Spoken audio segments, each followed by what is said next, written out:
Chapter 973. The vice leaders of the Righteous Alliance looked at each other. At their level, how could they not have heard of the immortal Tao? Didn't the Righteous Alliance attack the Misty School because they coveted the Misty School's immortal Tao legacy? Reporting to Alliance leader, a tall and thin old man with only a left arm said, "Our Righteous Alliance. Although we claim to be a first-rate sect in the pugilistic world, we don't have any immortal Tao legacy. Our position has always been awkward, ranking last among the 4 sects. Even sects like the incense cult that don't appear in the pugilistic world are ranked ahead of us. However, over the past few decades, under Alliance leader Zhong's guidance, the situation has improved.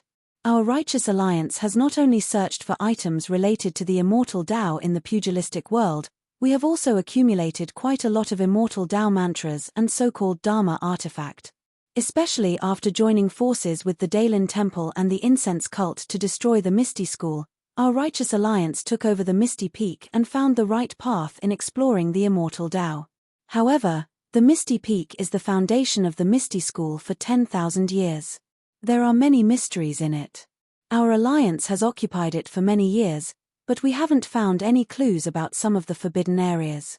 In other words, our Righteous Alliance in the Misty Peak has only obtained some ordinary martial arts items and very few immortal Tao items." Hearing that person mention the Misty School, Zhong San's face darkened. He said, "Vice Leader Chai's words are very reasonable. I thought that if we could take over the Misty Peak, there must be many secrets of the immortal Tao. Unfortunately, things don't go as planned." Another person stood up and said with a smile, "Alliance leader Zhong and Alliance leader Chai are overthinking. The Misty School has long been removed from the pugilistic world. This Misty Peak belongs to our Righteous Alliance. In time, we will definitely find the secrets of the immortal Tao legacy." Hehe, if the immortal Tao legacy is so easy to find, then the immortal Tao wouldn't be so coveted by us. Zhong San smiled and nodded. Vice leader Chai's words are reasonable. However, the Misty School has merged with the Incense Cult and probably won't appear in the pugilistic world anymore. We don't have to care about it. However, Hu Yuni's group is still hiding at the side. It's quite a headache. Hehe, they're just a bunch of useless people. Why should Alliance Master Zhong care about them? That's not true. Zhong San shook his head and said, "We have to eradicate all evil. We can't leave any traces behind. We've been paying attention to the path of immortality for the past few years and have spent a lot of money. Now, we can consider wiping out the remnants of the Misty School." "Yes, Alliance leader." Previously, Alliance leader was worried about the Incense Cult. Over the past few years, the Incense Cult hasn't paid any attention to Hu Yuni and the rest. It's time to take action.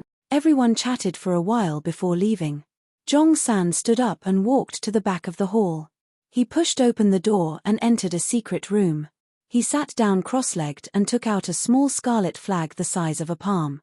His eyes were filled with hesitation and struggle as he looked at the flag. After a long time, a ferocious look appeared in his eyes. He seemed to have made a decision. Zhong San bit the tip of his tongue and spat a mouthful of blood onto the small flag.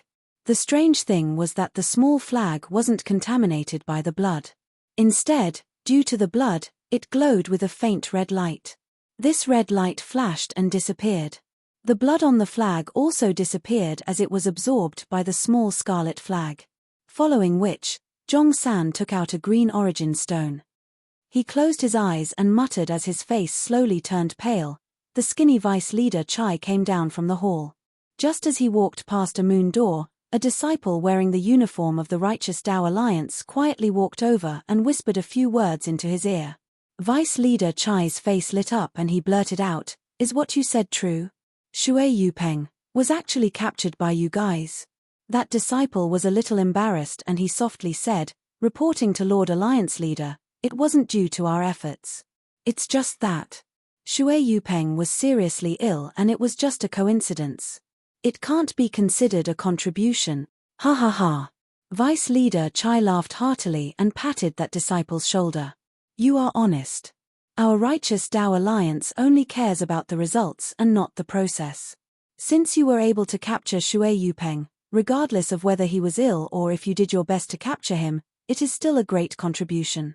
This Alliance leader will definitely not overlook it. Thank you, Lord Alliance leader. That disciple was overjoyed and cupped his hands to express his gratitude. Where is Shui Yupeng? Quickly bring him to see this Alliance leader. I still have some questions to ask him. Vice Leader Chai couldn't wait any longer. This Shui Yupeng is seriously ill and this disciple has already found a divine doctor in the Alliance to treat him. However, he can't move around freely. If the Alliance wants to interrogate him, then I will have to make a trip personally. Hihi, that's for sure. Vice Leader Chai laughed. Back then, when we destroyed the Misty School and killed their gang leader OU at the Misty Peak, only 3 of the Misty Peak's 6 tigers were left. Other than Hu Yuni, who was seriously injured, the other 2 were crippled. Only Shui Yupeng, who was the rightful vice gang leader of the Misty School, escaped because he was commanding the Navy and wasn't at the Misty Peak. In recent years, he was chased by the Daylin Temple and the Shinron gang and disappeared without a trace. Now that we have captured him, it is another great contribution after destroying the Misty School. If this Alliance leader doesn't go and see him, how can I show his importance?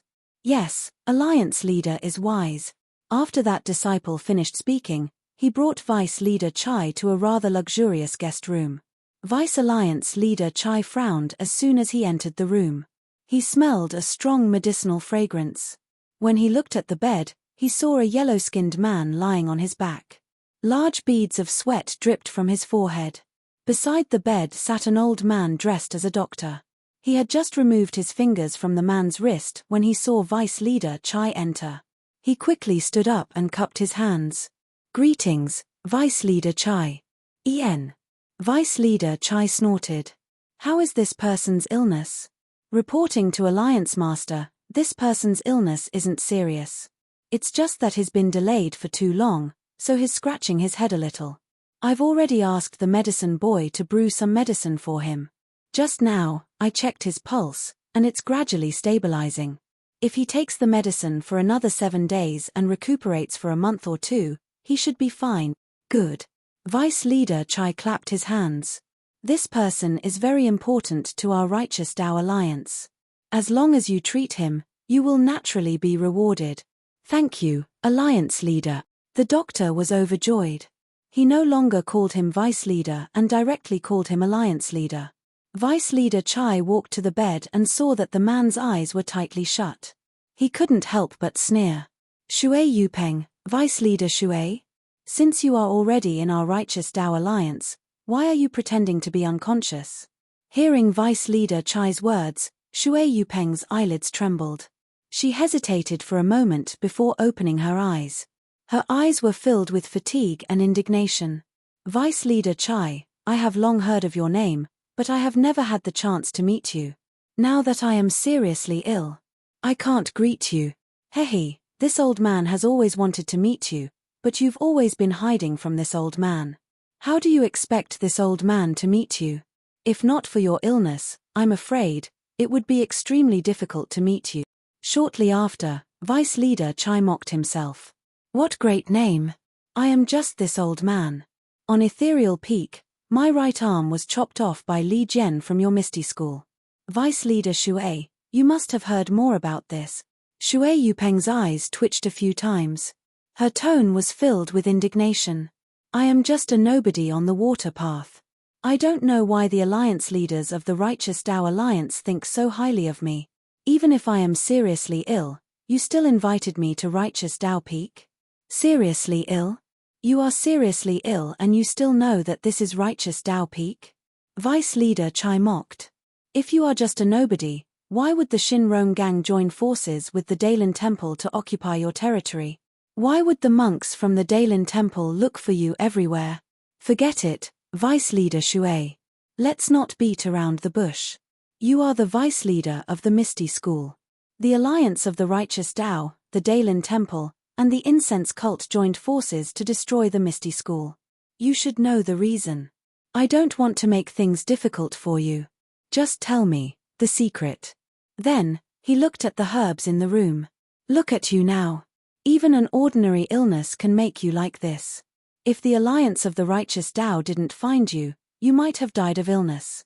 If this spread to Jianghu, wouldn't you become a laughingstock? Cough, cough. Shui Yupeng was so angry that her face turned red. She said, "Isn't it all because of the monks from the Dailin temple?" He, Vice Leader Shui, if you are sensible, the alliance of the righteous Tao will guarantee that the monks from the Dailin temple won't cause you any trouble in the future. Also, you might be able to remove the vice from your title. Shui Yupeng raised her eyebrows. What do you mean, Vice Leader Chai? What do I mean? Vice Leader Chai smiled. I remember that when Hu Yuni from the Misty School escaped, he brought a disciple called Tian Tian with him.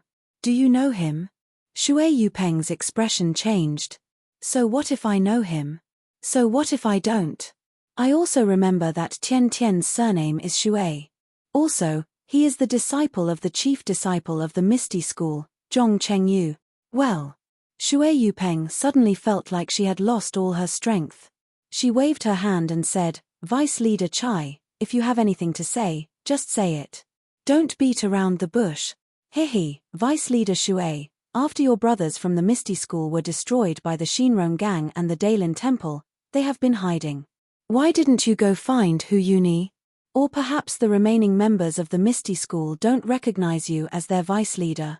Vice Leader Chai looked at Shui Yupeng and continued, you should know that you are the vice leader of the Misty School. After Ou Peng died, you should be the leader of the Misty School. Although Hu Yuni is Ou Peng's senior and can be considered the grand elder of the Misty School, he still has to listen to you, the vice leader.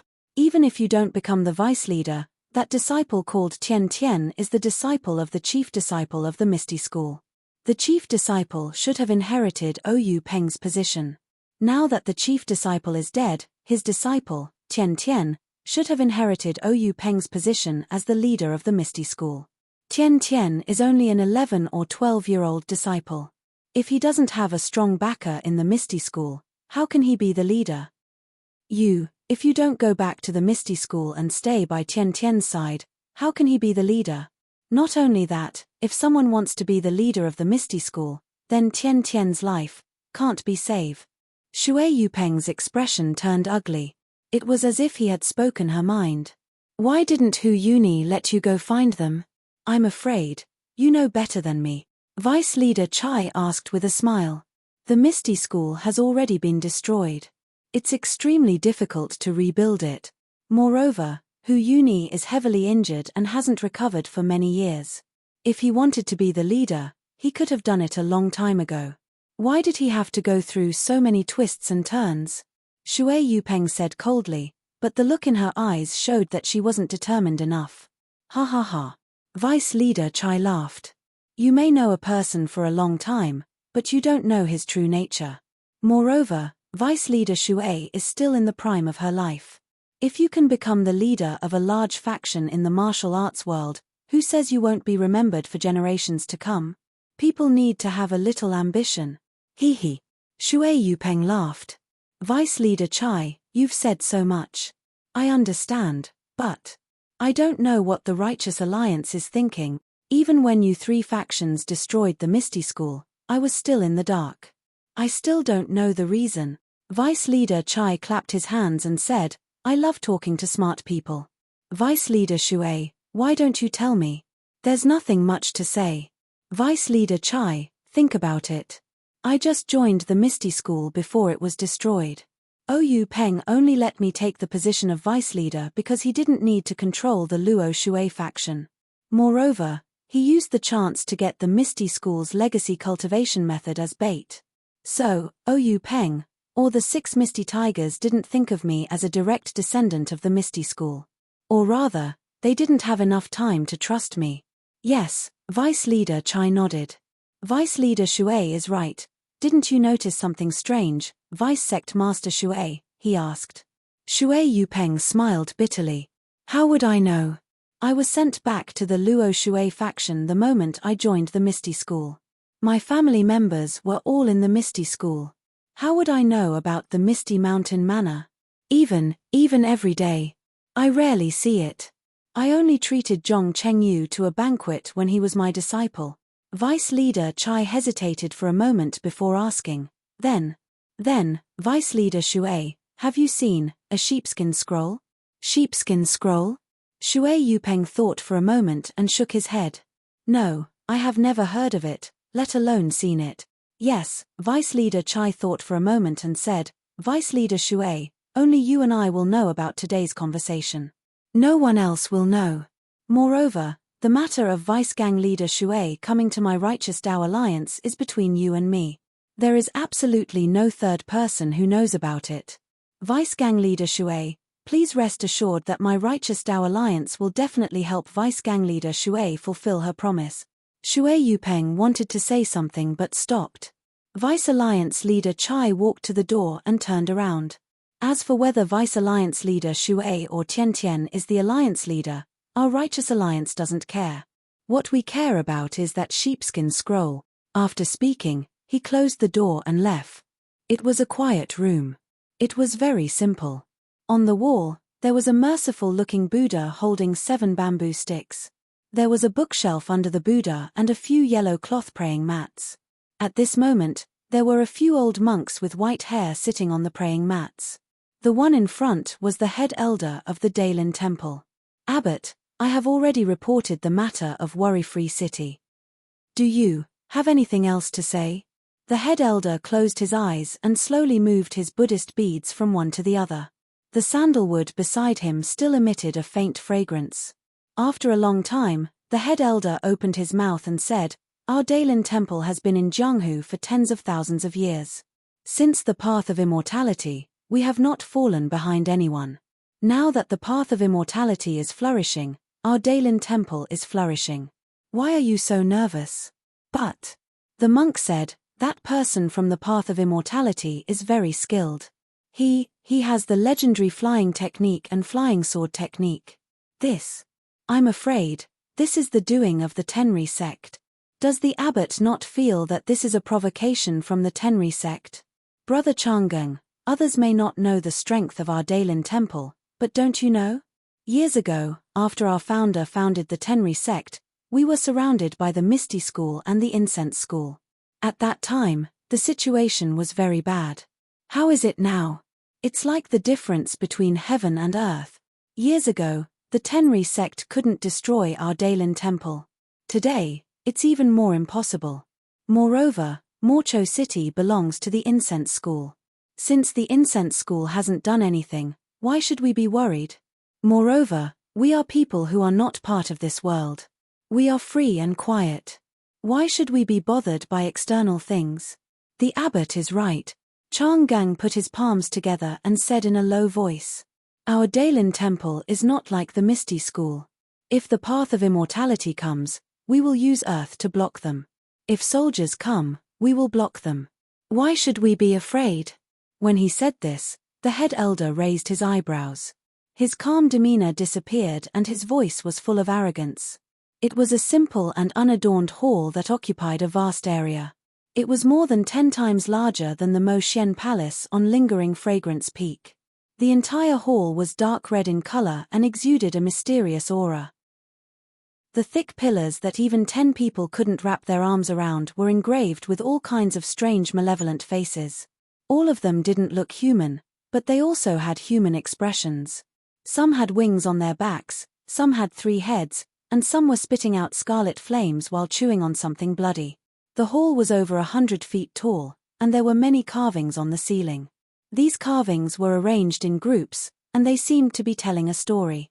The main characters in the story all had horns on their heads, and they were human-shaped and ghostly. There were also some who had handsome faces, but their bodies were grotesquely shaped. Among the patterns, many faint talismans could be faintly seen. These talismans were different from the ones Zhong Xiaohua learned from Elder Hua. They were also different from the ones on the Xiu tablet of Chuanxiang cult. However, they were similar to the innate divine restriction that Zhong Xiaohua was practicing. At this moment, there were a few people in the hall. However, their clothes were different from the ordinary people of Jianghu. Some of them had their clothes half torn, revealing their bare arms. Some of them only wore a few pieces of cloth to cover their important parts. The rest of them were naked. Some of them were completely black and covered their entire body. Above them, there was a chair. It was very strange. The back of the chair was about 10 feet tall. At the top of the back, there were two strange beast heads. The beast heads spat out a white bone from their mouths. The bone was long and embedded at the edge of the chair. The armrest of the chair was pitch black. At this moment, there was a white skull at the top. A fair and slender hand was pressing on the skull. The hand moved and the index finger moved slightly. A magnetic voice sounded. A person of the immortal Tao actually appeared in Sorrow City. Hehe, this is interesting. It's a pity that the Chuanxiang cult is in seclusion and they don't care about it. Who would care about this? However, this person of the immortal Tao appeared out of nowhere. Other than the Chuanxiang cult, the Daylin Temple, and my Dragon God sect, where else could there be a person of the immortal Tao? Could it be the Misty School? Hehe, if it were them, the first thing they would do would be to the Righteous Alliance. Why would they have the time to care about Rejuvenation Valley? Everyone in the hall was silent. They were as silent as statues as they listened to the person talking to himself. Jinnaruo, how is that matter going? It's been 5 years. Why is there no news at all? A beautiful woman with a graceful figure replied, reporting to Lord Sakura, this subordinate has been working on it ever since I received Lord's decree. However, I still haven't found a single clue. Ian, hurry up. On the tall chair, the tall figure covered in a loose black cloak appeared somewhat thin and small. Hee, flying technique. Garuda, you can't compare to this person. Reporting to Heavenly King, this subordinate's Imperial Wind technique is also at the great accomplishment level. There may be a gap between us, but the gap shouldn't be too big. After all, our Dragon God sect's Imperial Wind technique is different from others. A lean man wrapped in pitch-black clothes said arrogantly, forget it. Since this person has shown his face, he will probably appear in the Jianghu in the future. We'll talk about it when we meet him. However, the Qi of heaven and earth has recovered and the immortal Tao is about to flourish. My Dragon God sect also has to deal with this. That Righteous Alliance destroyed the Misty School, and the Chuanxiang cult and the Daylin Temple were also involved. There must be some unknown secret behind this. However, the news that our disciples sent was for some martial arts secret manual.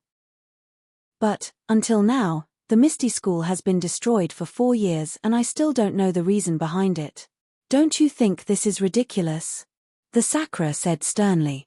No matter if it's the Chuanxiang cult or the Daylin Temple, there's no need to fear them.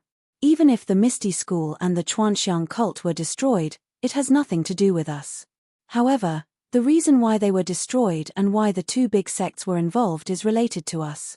This, I must know. Seeing that the Sakura was angry, everyone in the hall didn't speak. After waiting for a long time, a very ugly man said, reporting to Heavenly King, the reason why the Misty School was destroyed is only known by the 3 sect leaders. The others are not clear. The survivors of the Misty School were all captured by the Chuanxiang cult.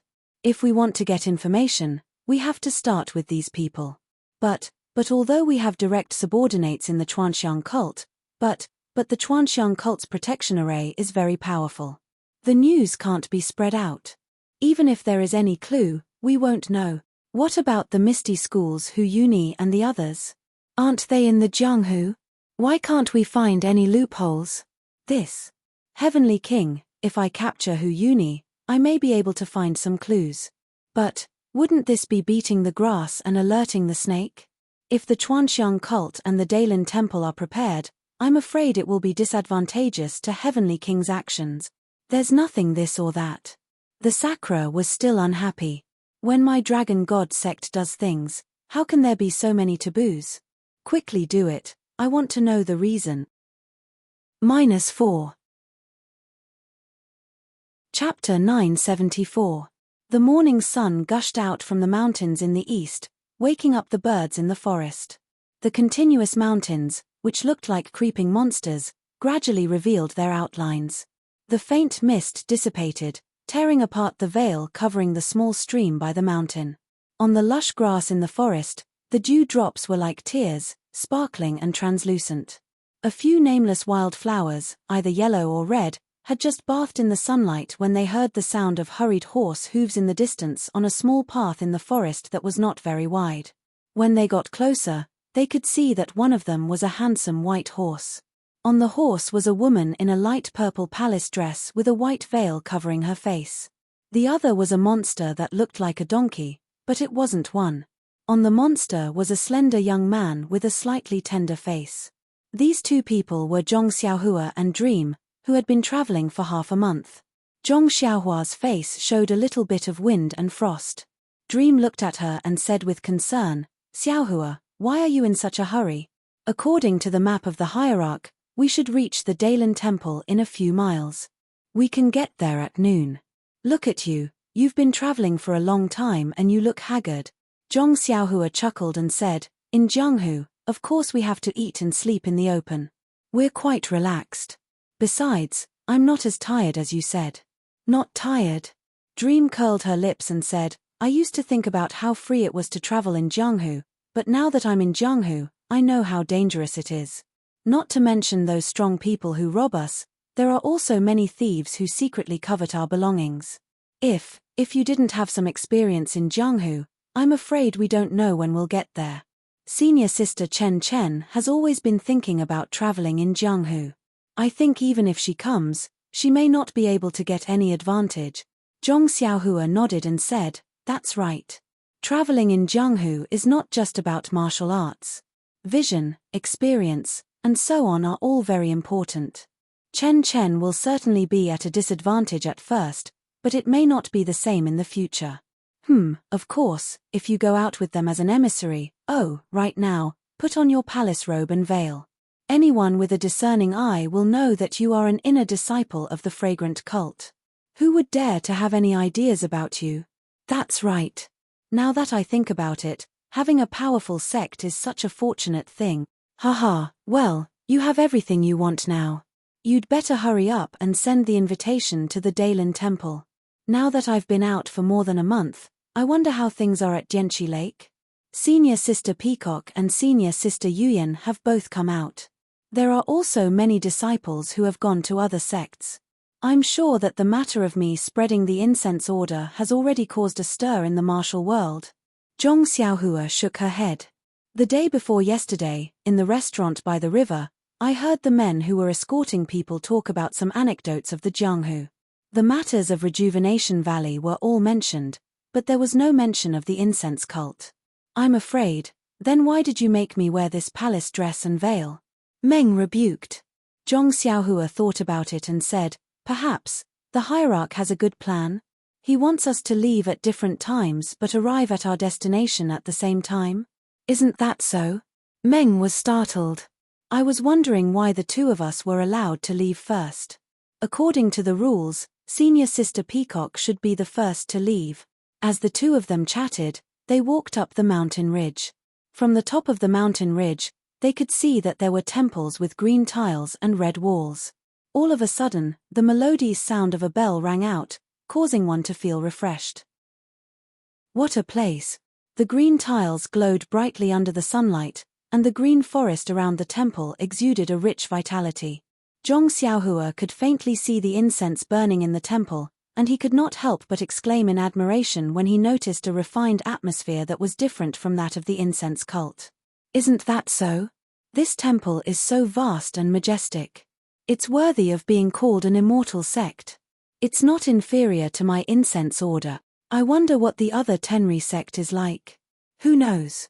However, the Tenri sect is known as the #1 sect in the world. It should be more majestic than the Daylin Temple and the incense order. Isn't that easy? Let's go back and ask Senior Sister Peacock." As the two of them spoke, they descended the mountain ridge and rode their horses towards the temple. Looking from afar, they didn't feel anything. When they got closer, they saw that there were people coming and going in front of the temple. There were many people offering incense and praying. Zhong Xiaohua was riding a David's deer, and he was wearing a palace dress. He was very different from the others. Before he reached the door of the temple, he attracted the attention of many people. Everyone was pointing at him in surprise. Xiaohua. Something isn't right. Meng looked at the crowd in front of the temple and said, didn't the hierarch say that women are forbidden from entering? The Dailin temple forbids women from entering. That's why they sent you here. But, look, there are many women carrying incense and candles in. Is that so? Zhong Xiaohua was startled. He looked carefully and said, that's right. The plaque above the temple also says Dailin Temple. Zhong Xiaohua muttered in his heart. He didn't dare to release his divine sense. The Dailin Temple was a colossus on par with the incense order. Moreover, the immortal who saved Rejuvenation Valley was in the limelight. If he released his divine sense, not only would the Dailin Temple know, but the incense order would also know. Then, there would be a reasonable explanation for all the inexplicable matters. After thinking for a while, Zhong Xiaohua jumped off his deer and walked towards an old man. He bowed and said, Sir, may I ask if this is the Dailin Temple? Yes. Young man, don't you know how to read? The old man smiled and pointed at the words on the plaque. If the young don't work hard, the old will be sad. You should study hard and learn how to read. Zhong Xiaohua was sweating profusely. However, he still cared for the elderly and said respectfully, this one has already seen it. I just want to ask if this is the only Dailin temple in this area. The old man slammed his walking stick on the ground and said angrily, young man, are you here to offer incense? There is only one Dailin temple in this area. How can there be another Dailin temple? Hehe, please forgive me. This one is here to fulfill a wish for others. If I enter the wrong temple, won't I be ridiculed by Buddha? Go in, go in. The old man waved his hand. This is the only Dailin temple in this world. It can't be wrong, but I heard that the Dailin temple doesn't allow women to enter. Is this true? It's all a rumor. Open your eyes and see for yourself. Out of the 10 people who come to the Dailin temple, 70% are women. If women are not allowed to enter, how can the Dailin temple prosper? Don't worry, old man. This one has one last thing to ask. Yes.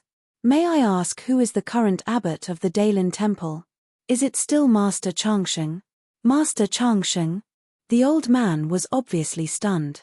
Although this Buddhist name sounds nice, the abbot of the Dailin temple is a good friend of mine in my early years. His Buddhist name is Wu Hu, not Changsheng. Thank you for your explanation. Zhong Xiaohua returned after bowing. She frowned and said, it's just as you said. This temple is strange and the abbot has been changed to Wu Hu. Did something unexpected happen to the Dailin temple in this month? Then, since women are allowed to enter, how about I follow you inside and take a look? Zhong Xiaohua had no objections. The two of them entered the Dailin temple hand in hand.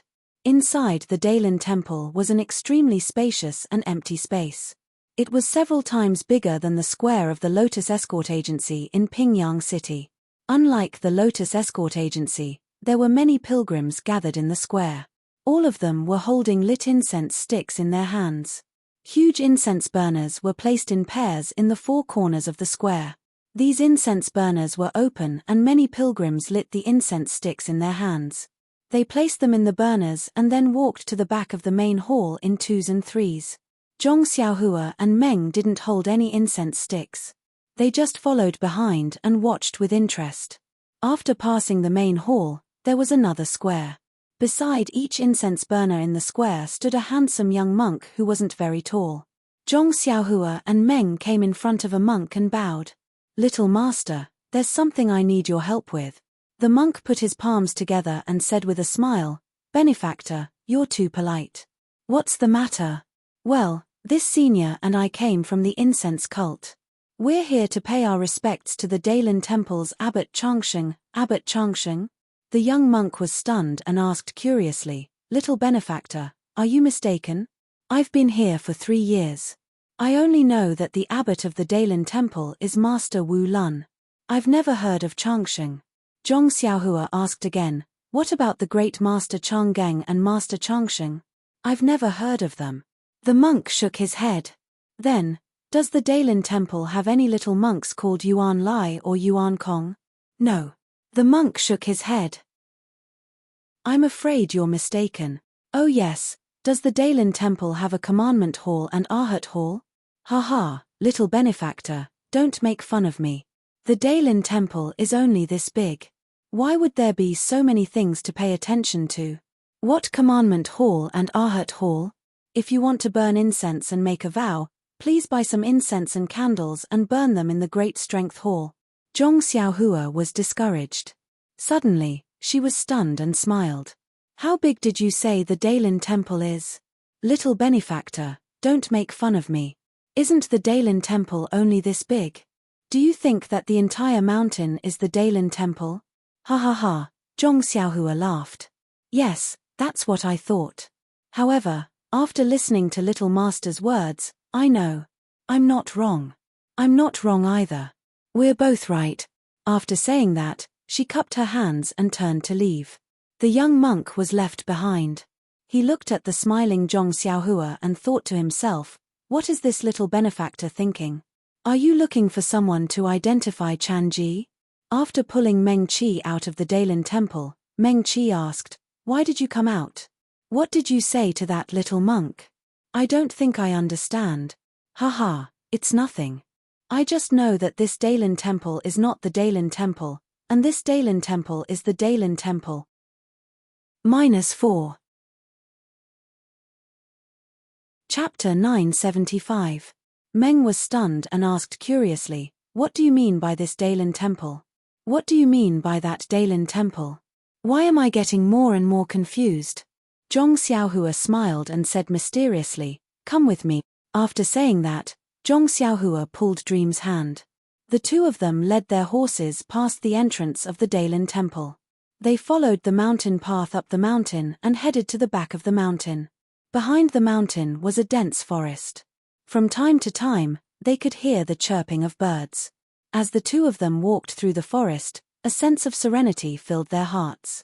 Meng glanced sideways at Zhong Xiaohua. At this moment, Zhong Xiaohua was also smiling at her. Meng pursed her lips and smiled. She leaned her head sideways on Zhong Xiaohua's shoulder.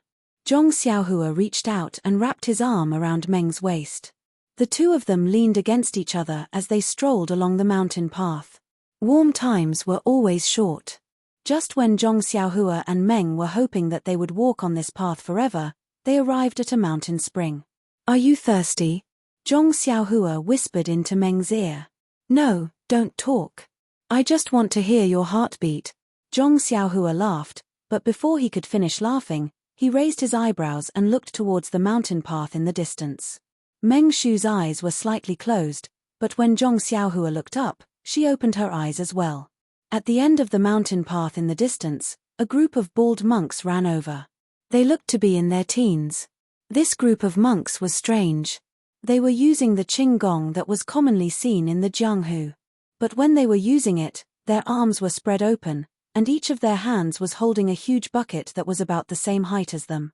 The bottom of the bucket was also different from usual, it was pointed. The monks rushed towards Zhong Xiaohua and company, but they did not even look at them. They walked straight to the mountain spring and each of them threw the buckets in their hands into the mountain spring. They filled 2 buckets with water and just like before, they stretched out their arms and grabbed the 2 buckets in their hands. This. Zhong Xiaohua and Meng were shocked. The buckets were quite big and the water must have weighed more than 100 jin. These monks were only in their teens and they were holding the buckets at shoulder height. How could they do it with less than 100 jin of strength? Zhong Xiaohua and Meng looked at each other in surprise. These monks were the lowest disciples of the Daylin Temple. Fetching water must be part of their daily routine. As the saying goes, looking at a leopard through a tube.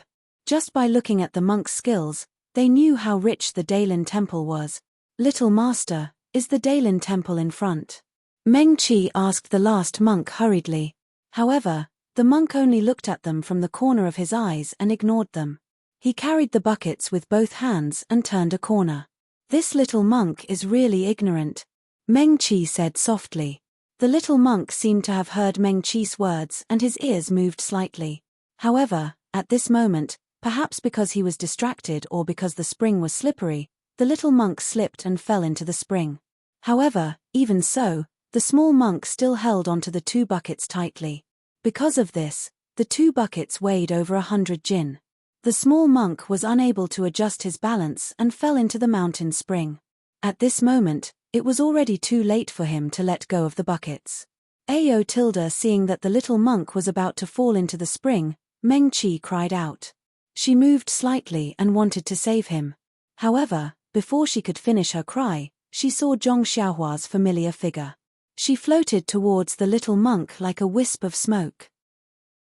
The little monk didn't notice and a hand grabbed him by the back of his neck.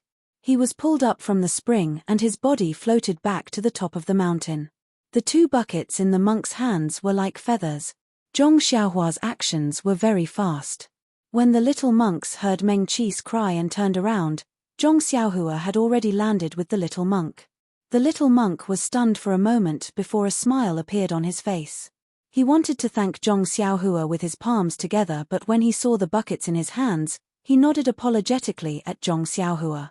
He then looked at the group of little monks and raised his right eyebrow. Without saying a word, he stood up and chased after the little monk. This little monk! Why didn't he say thank you? Meng Qi said unhappily, although I didn't save his life, I didn't let him become a drowned rat.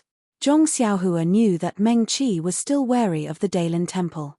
She complained with a smile, didn't you see that these little monks didn't say a word? Even when the little monk was about to fall into the water, he didn't say a word. Also, look at the sharp bottom of the buckets. It seemed like they weren't allowed to stop. Hehe, didn't you see the little monk winking at us? Wasn't he trying to tell us to follow him? Oh, I see. Meng Qi pursed her lips and smiled.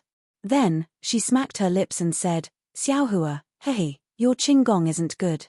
Compared to senior sister Chen Chen, you have to work hard to cultivate your neigong in the future. Sigh, the Jianghu is so dangerous. I still need you to protect me. Ah! Zhong Xiaohua was stunned. She felt wronged and explained, Meng Qi, I can compete with anyone. Why do I have to compete with senior sister Chen? She is a direct disciple of the inner gate. Now she is a successor disciple. It is said that if there is no accident, she will be in the position of Nanjing Gang.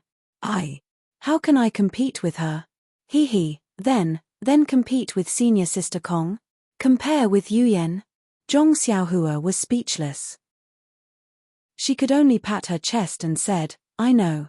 They are all examples that I have to follow. The hierarch has given me the Neigong Heart Sutra. After I practice well, I will ask you to teach me the peerless Qinggong of the incense cult. Meng Qi stretched out a finger and put it in front of Zhong Xiaohua's mouth to stop him from speaking. She smiled and said, Don't ask me to teach you. My Qinggong is not as good as yours. If you learn from me, I don't know how I will harm you. She then looked at the little monk who was gradually getting further away. She rolled her eyes and said, Why don't you learn from this group of little monks? They are doing this to train their arm strength and also to practice their Qinggong. Zhong Xiaohua pinched her chin and said, That is very reasonable. The Qinggong of the incense cult is very coy. It is obvious that it is practiced by women. It is better to learn from the Daylin temple. There is always some masculine energy. Meng Qi spat, If I do that, won't I be chased by senior sister Chen for thousands of miles? She then looked in front and smiled, Let's go. If we don't go now, that group of little monks will be far away. Zhong Xiaohua looked at Meng Qi and smiled sweetly. The two of them quickened their pace and chased after the group of little monks. Although the little monk was young, he walked very fast. It was obvious that he often practiced here. When Zhong Xiaohua passed through a col, there were 3 forks in the road. The 3 paths were exactly the same, and there was no difference. The group of little monks had long disappeared. Xiaohua, look. Meng Qi frowned at first, but then she smiled at the middle path and said, You are not helping people for nothing. You will receive a reward in just a moment. Zhong Xiaohua looked carefully. Indeed, there were some water stains on the side of the road. This little monk is interesting. Zhong Xiaohua touched her nose and said, He didn't ask us why we came to the Daylin temple. He just pointed the way. What do you want? Do whatever you want. Do you think the Daylin temple is afraid of you? Don't think too highly of yourself. Meng Qi sneered. That is true. Zhong Xiaohua nodded. Lord Hierarch made me a guardian disciple, but he didn't ask me which sect I came from. Isn't that the reason? Well, let's go. Meng Qi pulled Zhong Xiaohua's hand and the two of them walked on the middle path. Although there was a horse, Meng Qi still liked to hold his lover's hand like this. Step by step, it seemed that only by doing so could he feel at ease. In the time it took to smoke a cigarette, the mountain path gradually leveled out and widened. There was also a piece of bluestone paving the path. Not far away on the left side of the mountain, there was a smooth platform chiseled out. On the platform was a small triangular pavilion. At this time, a tall monk with a shiny head was standing on top of it, holding a crescent moon shovel. When the monk heard the sound of horse hooves and saw Zhong Xiaohua and Meng Qi, he frowned slightly. He didn't get down and shouted loudly, "Two young benefactors, in front of you is a forbidden area of Buddhism. You can't go forward. Please go somewhere else to play." When Zhong Xiaohua heard this, he also shouted, "Master, I would like to ask if this is the location of the famous Daylin Temple in the pugilistic world." Heh! When the monk heard, he was immediately alert. He jumped down from the platform and landed on the stone wall. Using the 8 steps overtaking Cicada, he came to Zhong Xiaohua. "Benefactors, why do you want to know about the Daylin Temple? Are you here because of its reputation? Or do you want to become famous?" Zhong Xiaohua was stunned and asked curiously, "If you want to become famous, why do you want to come to the Daylin Temple?" He, young benefactor, a straightforward person doesn't resort to insinuations. Who in Jianghu doesn't know that our Daylin Temple is the most merciful? Most people who come to the Daylin Temple to challenge us are welcomed with kindness and no harm. If you are lucky and can defeat one, when you return to Jianghu, you can say that you defeated a monk from the Daylin Temple. Then, won't your reputation spread? If you are defeated, it doesn't matter. After eating, wipe your mouth and go back. Come back in 2 days. Zhong Xiaohua suddenly understood and smiled. "Master, you misunderstood. We are not the people you are talking about. If it's not me, then why are you here? This is not a place for ordinary people." The monk didn't wait for Zhong Xiaohua to finish and interrupted. Zhong Xiaohua bitterly smiled and pointed at Meng. Then, "Great monk, look at my senior sister's dress. Don't tell me you don't know our origin. What's so strange about this outfit?" When the monk heard this, he waved his hand and said, "This poor monk has been patrolling this area for a few years now. Every day, there would be women disguised as disciples of the incense cult coming here, but which one of them is real? Don't you dare try to pass me off as genuine." Ah! Not to mention Zhong Xiaohua, even Meng was shocked. They never thought that someone would pretend to be a disciple of the fragrant religion. -4. Chapter 976. Is it strange? The monk laughed. "Don't you think your trick is very good? Is it something that others can't think of? Hehe, there are many smart people in this world. Your trick is already outdated. Well, I have been talking for a long time. Please turn back." Zhong Xiaohua sighed and said, "May I ask this monk, is the abbot of the Daylin Temple an elder?" "Of course," the monk said proudly. "Since you know it's an elder, do you still want to be lucky? Then it's easy." Zhong Xiaohua turned around and looked at Meng. Meng came forward and said seriously, "I am Zi Xia, a disciple of the Shatai of the Incense Order. I am here with my sect's guardian disciple, Ren Xiaoyao. We are here on the orders of our sect's leader to visit the elder. We have something important to announce. Please send the signal to the temple." Ha ha ha. When the monk heard this, he was not in awe. Instead, he held his stomach and laughed. After a while, he held back his laughter and pointed at Zhong Xiaohua. "Him? He is a guardian disciple. You should have a limit to your tricks. How can he be a guardian disciple? Moreover, don't think that I am just a patrol. But I also know that the incense order can only enter the Jianghu in 2 years. You are here now. How can it be?" Ha ha ha ha. When the monk finished laughing, he saw that Zhong Xiaohua was expressionless and looked at him coldly. She sneered and said, "You can go back." I see that you are just juniors who have just entered the Jianghu. I will not pursue your crime of trespassing into the Dailin temple for the time being. How can I make you believe me? Meng asked. She then took out her waist token and threw it to the monk. This is my waist token. It can be considered a token of the incense order. Check it. The monk borrowed it and looked at it carefully. However, his face was blank. He threw the token back and shook his head. I'm just a patroller.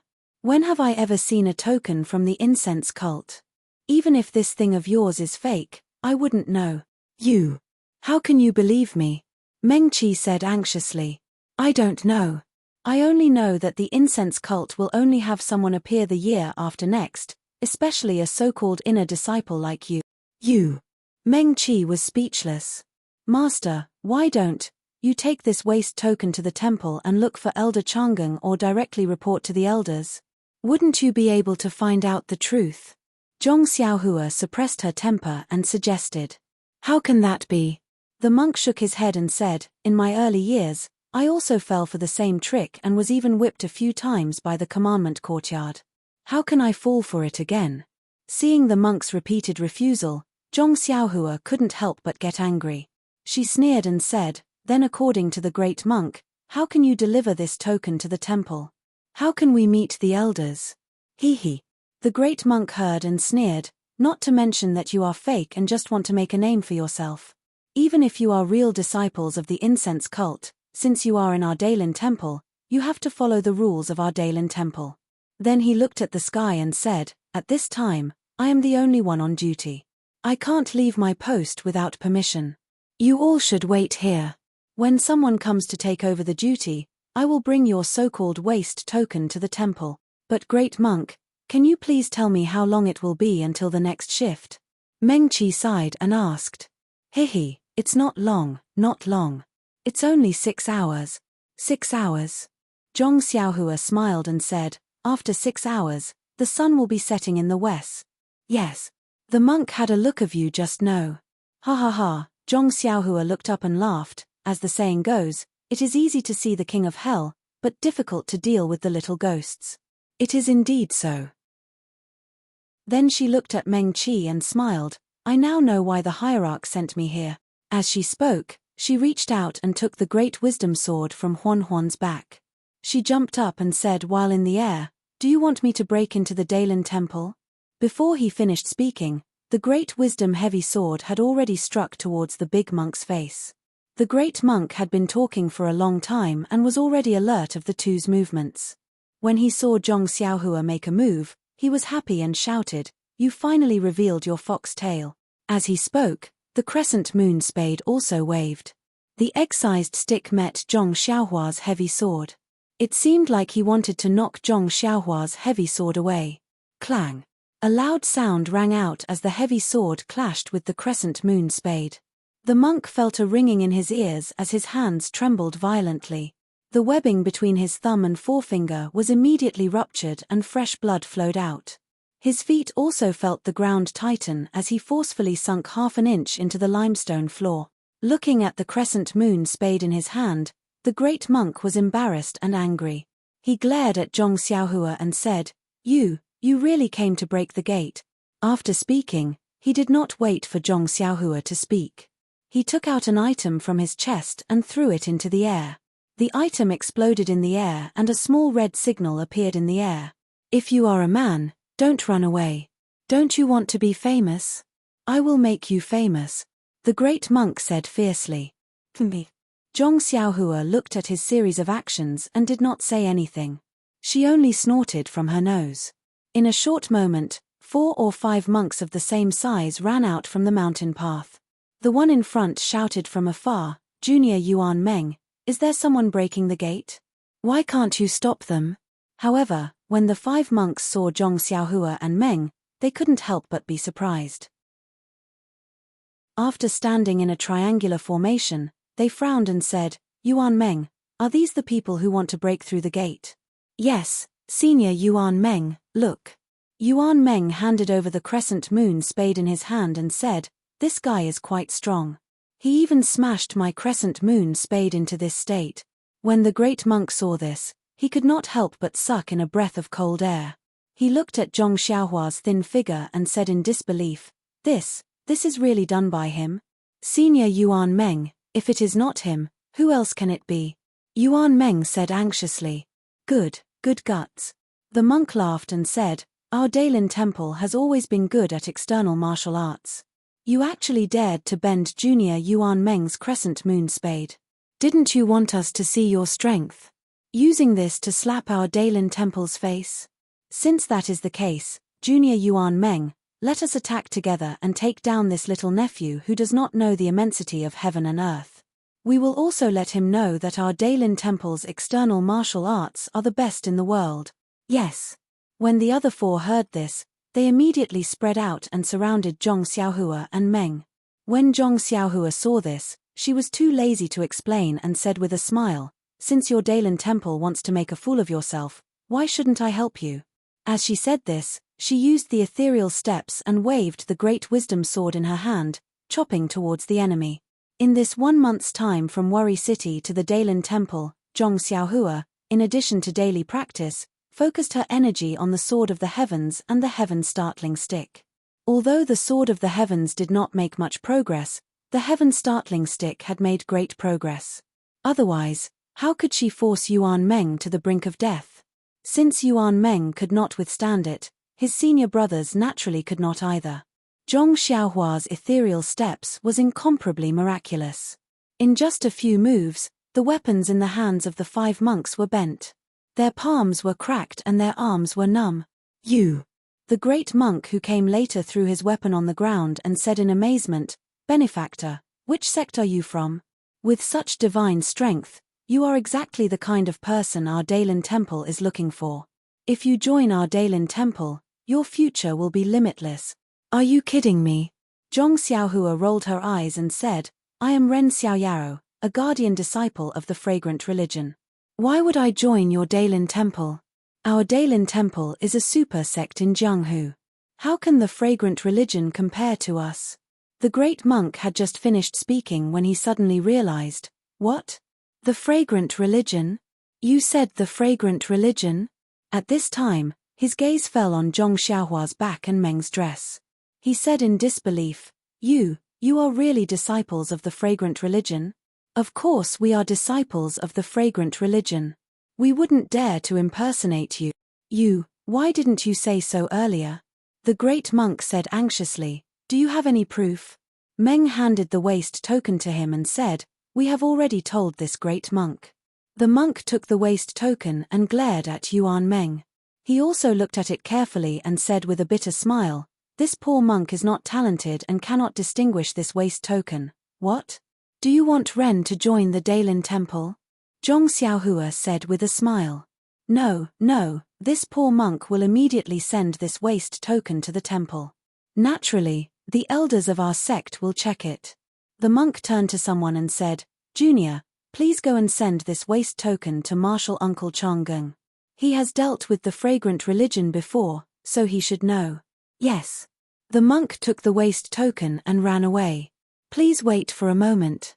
The great monk put his hands together and said, There will be news from the temple soon. I don't dare. Thank you for your trouble, great monk. Great monk. The monk was shocked and waved his hand. This poor monk is Yuan Hai. Benefactor's martial arts are high, so please call me Yuan Hai. I don't dare to call you great monk. Oh, right. Are you and this lady really disciples of the fragrant religion? This lady looks like she is an inner disciple. Could it be that he didn't return to the incense order and has always been in Jianghu? When Zhong Xiaohua saw the monk's amiable attitude, she also said, Of course we are disciples of the fragrant religion. As for why we are not spreading the incense cult, but instead suddenly appearing in the vicinity of the Dailin Temple, when this humble one meets the elder, everything will naturally be revealed. Just as they were talking, they suddenly heard a slight movement. Several people were running towards them. Zhong Xiaohua's eyes were sharp and she had already seen the monk who took the dream waist token. He was hiding behind this group of people. -4.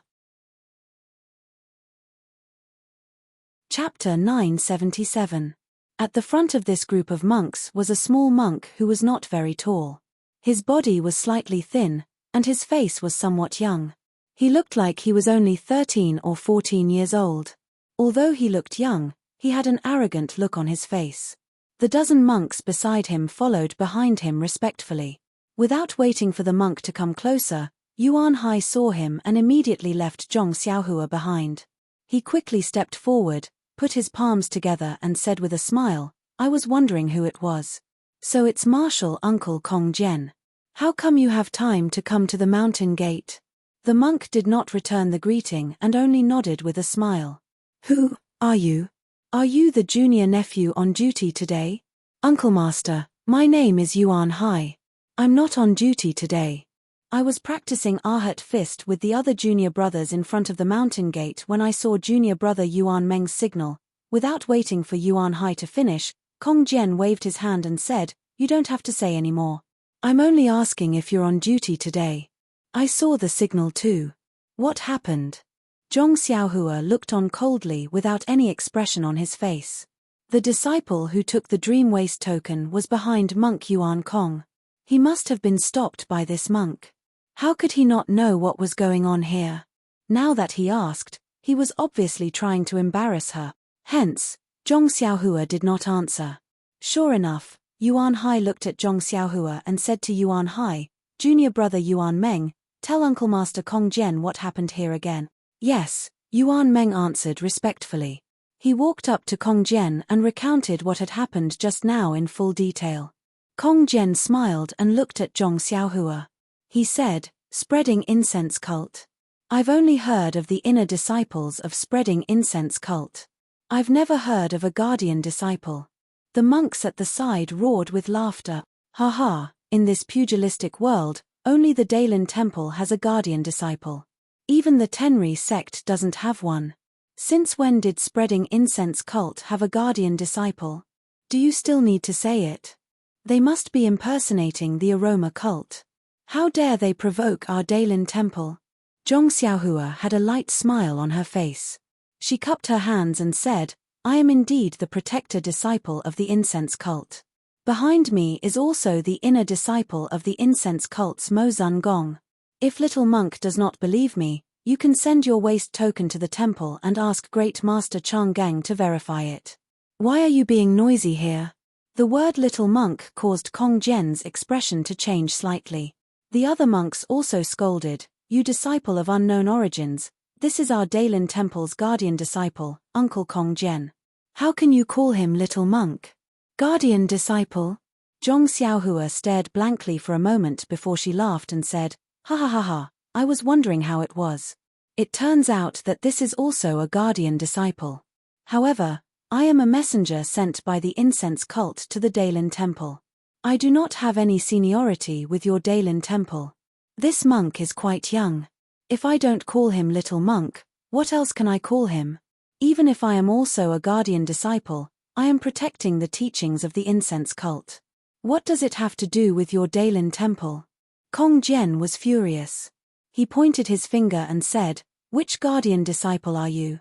How dare you behave so atrociously in front of our Dailin Temple? I am a guardian disciple of the Dailin Temple. I am here to slay demons and uphold Buddhism's righteousness. Who's afraid of you?" Zhong Xiaohua also laughed. At this moment, he had a vague feeling that the reason why Abbess Jingyi sent him, a guardian disciple, to the Dailin Temple was not as simple as there being no one else to send. "Bring me my weapon." Kong Jian waved his hand. The monks behind him responded and ran back. In just a moment, there were more than 10 of them. They split into 2 groups and carried 2 huge bronze hammers. At this moment, Zhong Xiaohua was also slightly stunned. The battles in the Jianghu were all about speed and killing. Who would use such a heavy copper hammer? This thing could only be seen in the battle between 2 armies. Seeing that the dozen people were moving slowly, Kong Jian became impatient. He ran over and easily took the bronze hammers. He walked towards Zhong Xiaohua and waved the hammers in his hands. He shouted, "You little brat, tell me your name." Zhong Xiaohua jumped down from Huan's back and held the great wisdom sword in his hand. He walked forward and said, This one is Ren Xiaoyao. I have already reported it. Could it be that this little monk has a bad memory? Kong Jian snorted and said, Ren Xiaoyao, I advise you to tell us your origin honestly. What are you doing in our Dailin temple? Zhong Xiaohua curled his lips. You little monk, I've already explained the reason clearly. I didn't say anything else. If you want to fight, go ahead. Who's afraid of you? Ha ha ha, straightforward. Kong Jian laughed. Although you are pretending to be a disciple of the fragrant religion, I will still let you off a few moves. As he spoke, he waved his hammers again. Ren Xiaoyao, I will let you know that each of my hammers weighs 3,000 jin. A pair of hammers weighs 6,000 jin. If you know that you are not a match for me, you should tell us your origin as soon as possible. Kong Jian insisted that Zhong Xiaohua was not a disciple of the fragrant religion. It was obvious that he wanted to teach him a lesson. Zhong Xiaohua did not hold back. He waved his great wisdom sword and said, My sword is not lighter than your hammers. I do not know the exact weight. Ha ha ha. Kong Jian laughed. There is actually a brat who is more arrogant than me. You think that your sword is comparable to my hammers? This is the biggest joke in the world. Don't blow your mouth until it is crooked. Do the monks of the Dailin temple only know how to speak empty words? Zhong Xiaohua said coldly. Kong Jian's face was filled with anger. He smashed the two hammers in his hands together, creating a peng-peng sound that shook everyone's ears. Then, he leaped up and swung the hammer down with his left hand. His right hand didn't stop there either, and his left hand also swung the hammer down. Watch out for my hammers. Kong Jian shouted and swung his hammers down. Woo! A strange sound came from the bronze hammer in his left hand. The sound was very strange, and it was directed at Zhong Xiaohua. Zhong Xiaohua felt a wave of confusion when he heard it. It was just like when Zhong Xiaohua rushed to Lingering Fragrance Peak and encountered Hu Ben's copper staff. Zhong Xiaohua used God's guidance to calm her mind. She thought to herself, these hammers are really something. Not only did the hammers have some skill, but Kong Jian's hammering technique was also very brilliant. The left hammer smashed towards Zhong Xiaohua's head. There was a faint intention of using strength to overcome skill. The right hammer followed closely behind. Its trajectory was ethereal. It was not real, but it was not real. It was just waiting for Zhong Xiaohua to respond before making the final move. Why would Zhong Xiaohua be afraid of him? Seeing that the left hammer had knocked her down, she did not panic. She only raised her great wisdom sword and swung it towards the hammer. Hey! Seeing that Zhong Xiaohua's heavy sword was not aimed at his wrist or the hammer handle, Kong Jian was overjoyed. He was born with great strength and always liked to compete with others in terms of strength. When he heard that Zhong Xiaohua had bent Yuan Meng and the others' weapons, he was naturally pleasantly surprised. That was why he came over to find trouble with Zhong Xiaohua. However, he was afraid that Zhong Xiaohua would avoid him, so he tried to provoke him. Seeing that Zhong Xiaohua had fallen for his trick and used a stick to collide with his bronze hammer, he couldn't help but be overjoyed. Good, then show me how strong you are. As he said that, the right hammer suddenly exerted force and caught up with the left hammer. The two hammers smashed towards Zhong Xiaohua's great wisdom sword. With a loud clang, the twin hammers smashed onto the great wisdom sword. However, there wasn't even a spark. Kong Jian's face was filled with astonishment. His hammers were blocked by Zhong Xiaohua's great wisdom sword and could not move an inch. It felt as if the two hammers had smashed onto a stone slab. However, even if it was a stone slab, it should have been broken. This. Kong Jian's eyes narrowed slightly and he laughed. You do have some skills. Otherwise, how would you dare to cause trouble in front of the Dailin temple? As he spoke, he did not hold back. He raised his twin hammers and used the hammer technique, smashing them down on Zhong Xiaohua. When Zhong Xiaohua saw Kong Jian's hammer technique, she was also happy. She did not need to learn sword and knife techniques. After all, she had the mysterious sword technique. However, the hammer technique was rare. Her heaven-shocking cudgel was still lacking. If she could learn something from the hammer technique of the Dailin temple, wouldn't it be perfect? How would Kong Jian know what Zhong Xiaohua was thinking? When he saw that Zhong Xiaohua was tired, He smiled and used the hammer technique. He wanted to knock Zhong Xiaohua to the ground with one hammer. In order to see Kong Jian's hammer technique, Zhong Xiaohua memorized it and deliberately showed weakness with her clumsy sword technique.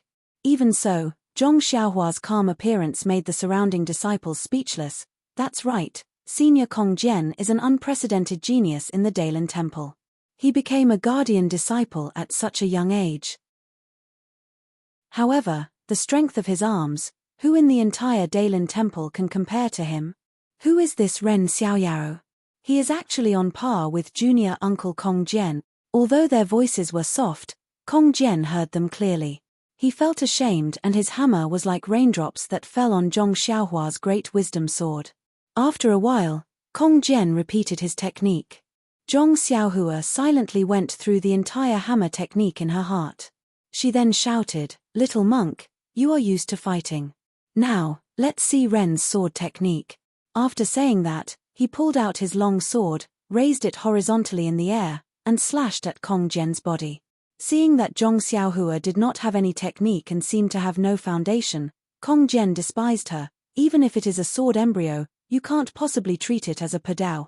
However, when Zhong Xiaohua's great wisdom sword landed halfway, Kong Jian felt a trace of vigilance in his heart. He felt that the heavy sword technique was very exquisite. No matter what technique he used, he would be hit by the heavy sword. Therefore, he had originally used his left hammer to block, while his right hammer was used to hit Zhong Xiaohua's waist. He immediately withdrew his right hammer, stretched out his arms, and used all the strength in his body to knock outward. Clang! Another loud sound rang out.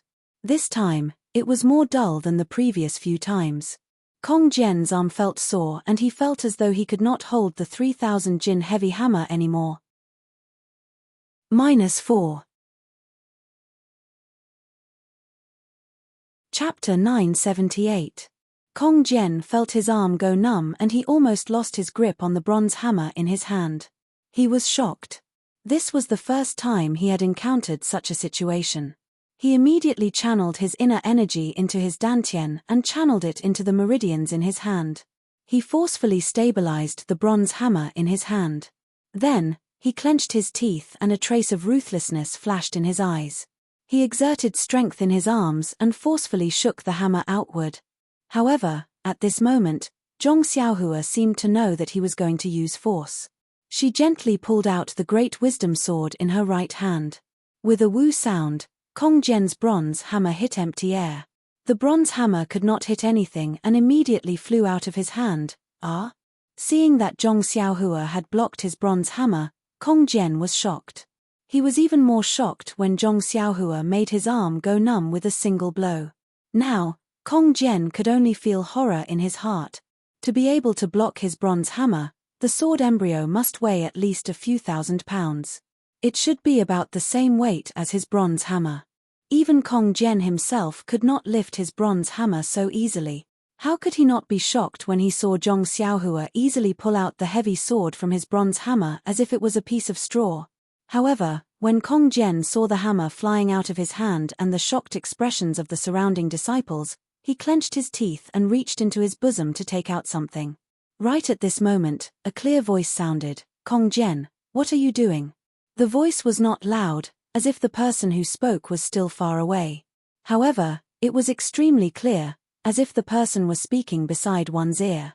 When Kong Jian heard it, he immediately took out his empty hands from his robe and put his palms together. He said respectfully, "Greetings, Senior Kong Chan." Bang, bang. Two muffled sounds were heard. Kong Jian's two bronze hammers fell to the ground. "Kong Jian, why aren't you training in the martial arts field? Why aren't you studying Buddhist scriptures in the meditation room? Why are you here at the mountain gate?" This sentence was different from the previous one. From the sound of it, it was already close. Zhong Xiaohua looked up and saw a monk in his 40s wearing a moon-white monk robe standing in the mountains not far away. He was looking at them expressionlessly. Reporting to senior brother, "I was originally practicing martial arts in the martial arts field, but when I saw the alarm signal in front of the mountain gate, I came to take a look. I didn't expect that someone would come to my Dailin temple to make trouble. Senior brother Kong Chan, this person is very powerful. Look, my copper hammer was knocked down by him. It's exactly what senior brother wanted to do. Kong Jian reported with a smile, trying to show off his cleverness. Sure enough, senior brother Kong Chan shook his head slightly and ignored him. He turned his head and said, "This poor monk is Kong Chan of the Daylin Temple. I wonder why benefactor is causing a disturbance in front of my Daylin Temple." After beating up the younger generation, the older generation came. After beating up the younger generation, the older generation came. Zhong Xiaohua was repeatedly delayed and was angry. She sneered and said, "I am Ren Xiaoyao, a guardian disciple of the incense cult. I accompanied my senior sister Mo Nonggongzi Xia to the Daylin Temple to deliver the invitation. You don't want us to meet you politely, but the disciples of your Daylin Temple have repeatedly obstructed us. I really don't know which sect's rules are these. Do you want Ren to break into the Daylin Temple and tear apart the harmony between the two sects? Incense cult. Guardian disciple?" Kong Chan's face changed and he said angrily, "Kong Jian, is what Ren Xiaoxia said true?"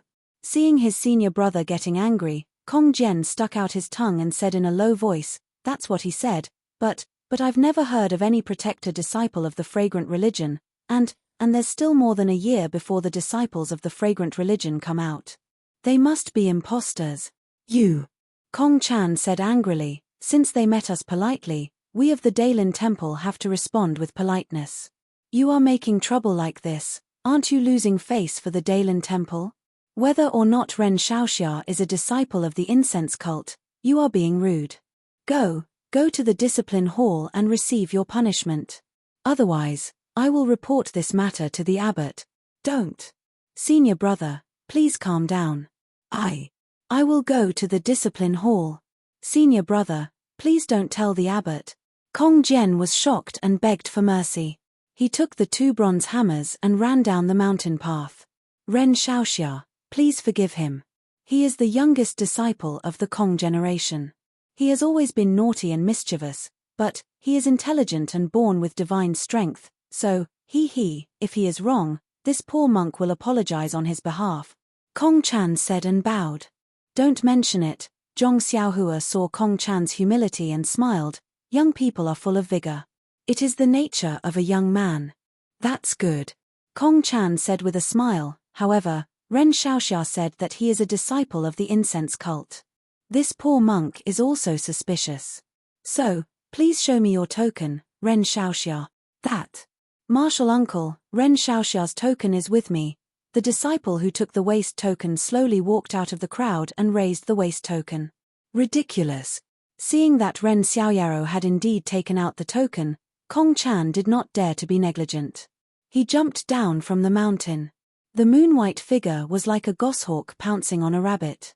The momentum and posture were quite different from the incense cult's Qinggong.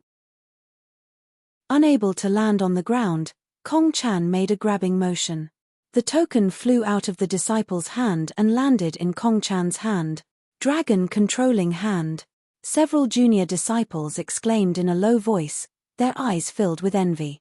Kong Chan took the waist token in his hand and examined it carefully. He handed it back to the disciple and scolded. The disciple of the incense cult took out the waist token. "Why didn't you send it to the temple earlier? Why are you still here watching the fun? Martial uncle, please calm down."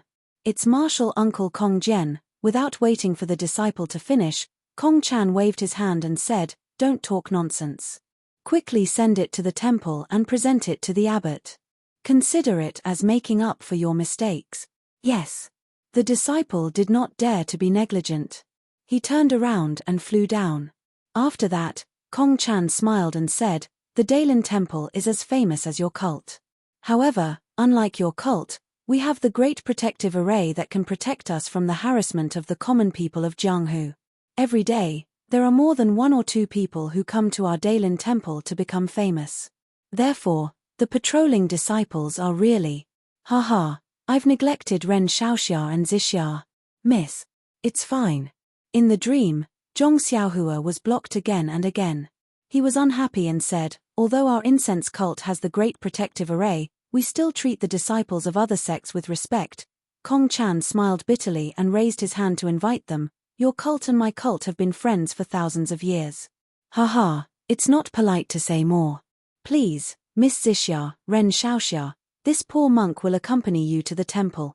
Zhong Xiaohua nodded and the two of them followed Kong Chan down the mountain path. At the bottom of the mountain path was a very wide open space. At the end of the open space was an antique temple built against the mountain. The antique architecture, the ancient aura, and the faint smell of incense showed that the temple was not ordinary. In front of the temple, there were many monks dressed in different colors. They were either practicing spears and sticks, or practicing martial arts. Some of them were gathered together to discuss their experiences. It was a lively scene. When they reached the middle of the square, Zhong Xiaohua saw that on the plaque at the entrance of the temple, there were 3 ancient characters, Daylin Temple. Each stroke contained a different artistic conception. It was as majestic as the words on the archway of the misty mountain villa. Dong, dong, dong. A melodious bell sounded. The disciples practicing martial arts in front of the temple were surprised. At this time, the monks noticed Zhong Xiaohua and Dream in the middle of the square. They were puzzled and immediately packed up. Some walked quickly into the temple while others found a place to stand. Miss Zixia, Ren Xiaoxia, this is the welcoming bell of the Daylin Temple. It is specially used to welcome guests. Dream's face was covered by a white veil and her expression could not be seen. However, Zhong Xiaohua's face was full of smiles. Kong Chan was one of the few second-generation disciples of the Daylin Temple and naturally knew about the cult of incense. When he saw Dream's waist token, he knew that she was the true messenger of the cult of incense. She came on the orders of the cult of incense. If the Daylin Temple stopped her for no reason, it would be a laughingstock. Therefore, he had to be patient and try to remedy the situation. Of course, at this time, he was muttering in his heart, how can a disciple of the cult of incense appear in Jianghu at this time? After more than 10 bells, the door of the Daylin Temple opened and a short old monk wearing a kasaya walked out. His beard and eyebrows were white and he was a little short. Behind him was another monk dressed in the same way but was much taller. Following the appearance of the 2 monks, there were other monks in different robes. They held wooden fish and other objects in their hands. It seemed like a very grand ceremony. When he saw the 2 old monks in front of him, a strange expression appeared on Zhong Xiaohua's face. He didn't know the one in front, but wasn't the one behind Daylin Temple's law enforcement elder, Master Changeng? Miss Zixia, Ren Xiaoxia, in front of you is the law enforcement elder of the Daylin Temple's Arhat Hall, Great Master Changeng, and the law enforcement elder of the Law Enforcement Hall, Great Master Changeng. Please come and greet them. Kong Chan introduced and led the 2 of them to come forward. Without waiting for them to come closer, Zhong Xiaohua and Dream cupped their fists and bowed. Disciples of the fragrant cult, Zixia and Ren Xiaoyao, greet Great Master Changeng and Great Master Changeng. When Great Master Changeng saw Zhong Xiaohua, he was slightly stunned. He felt that she looked familiar but he smiled and put his palms together to return the greeting. Great Master Changeng smiled and said, the fragrant cult has not been in the pugilistic world for a long time and we have not had the chance to meet Abbess Jingyi. How has she been in the past 5 years? Reporting to Great Master Changeng, our cult master is doing well. We are here to send an invitation to the Daylin Temple and invite the Daylin Temple to our Lingxiang Peak to participate in the martial arts convention. Dream raised her head and said. Next, Zhong Xiaohua stepped forward, took out the jade slip from his bosom, and handed it over. Martial arts convention? Are you going to Lingering Fragrance Peak to participate in the martial arts tournament? Master Changxing wasn't the only one who was surprised. Even the monks who heard this were shocked. However, before Master Changxing could ask, Zhong Xiaohua stepped forward. When Master Changxing saw that it was Zhong Xiaohua who handed over the jade slip instead of Zixia, he was stunned. He glanced at Zhong Xiaohua before turning to Great Master Changeng. He smiled and said, it seems that Abbess Jingyi is still brooding over what happened in the past. -4. Chapter 979. Seeing Zhong Xiaohua handing over the jade slip, Master Changxing smiled at Great Master Changeng and said, I say, when did the fragrant school have a protector? So it turns out that Abbess Jing Yi is still brooding over the past. Great Master Changeng snorted from his nose and said, it has been so many years, yet she still remembers it in her heart. It must have been hard on her. However, the protectors of my Dailin temple are responsible for upholding Buddhism and protecting the Dharma. How could any random disciple compare to them? I wonder what kind of Dharma this Dharma protector of the aroma cult is protecting. Master Changxing smiled and said to Zhong Xiaohua, young benefactor's surname is Ren Shaoxia, right? This old monk will call you Ren Shaoxia. I wouldn't dare. My name is Ren Xiaoyao, please call me by my name. Ren Xiaoyao, when this jade slip was delivered, did Abbess Jingyi say anything? Zhong Xiaohua frowned and said, His Excellency didn't say anything special. He only said that he wanted to personally deliver it to Master Changsheng. Haha. Not only did Master Changxing laugh, but Great Master Changeng also laughed, causing Zhong Xiaohua to be confused. Master Changxing finished laughing and said, young benefactor should know that outside of the fragrant school, the Tenri sect, and now the Righteous Tao Alliance, even if the masters of the other sects come to visit, we only need to greet them. Our Dailin temple's abbot won't appear. These three sects, especially the Fragrant School, the Tenri sect, the Misty School, and the Shundao sect, are all great sects with immortal Tao inheritances. If the sect masters come to visit, our Dailin temple's abbot will naturally meet them. As for the other disciples, no matter which sect they are from or what their status is, only us old monks will greet them. The other sects are fine since male disciples are respected. Welcoming them into the temple and offering them tea can be considered our Dailin temple's hospitality as a host. However, your sect is an exception. For many years, only female disciples have come. According to our Dailin temple's rules, they can't enter the temple, so of course, they can't meet Master Changsheng. Therefore, your sect has a lot to say about this. Especially Abbess Jingyi. Speaking of which, there's still a past. Zhong Xiaohua slightly frowned after hearing this. Master Changxing saw this and thought that Zhong Xiaohua had other ideas, so he said, however, Abbess Jingyi naturally has her own ideas for sending you here. Although she didn't make it clear, your coming to the Dailin temple is equivalent to breaking the promise on behalf of Abbess Jingyi. If we don't let you know, it would be unfair to you. Our Dailin temple has always been merciful, so it's better to tell you so that you won't have any misgivings. As he spoke, he beckoned Kong-chan over and whispered a few words to her.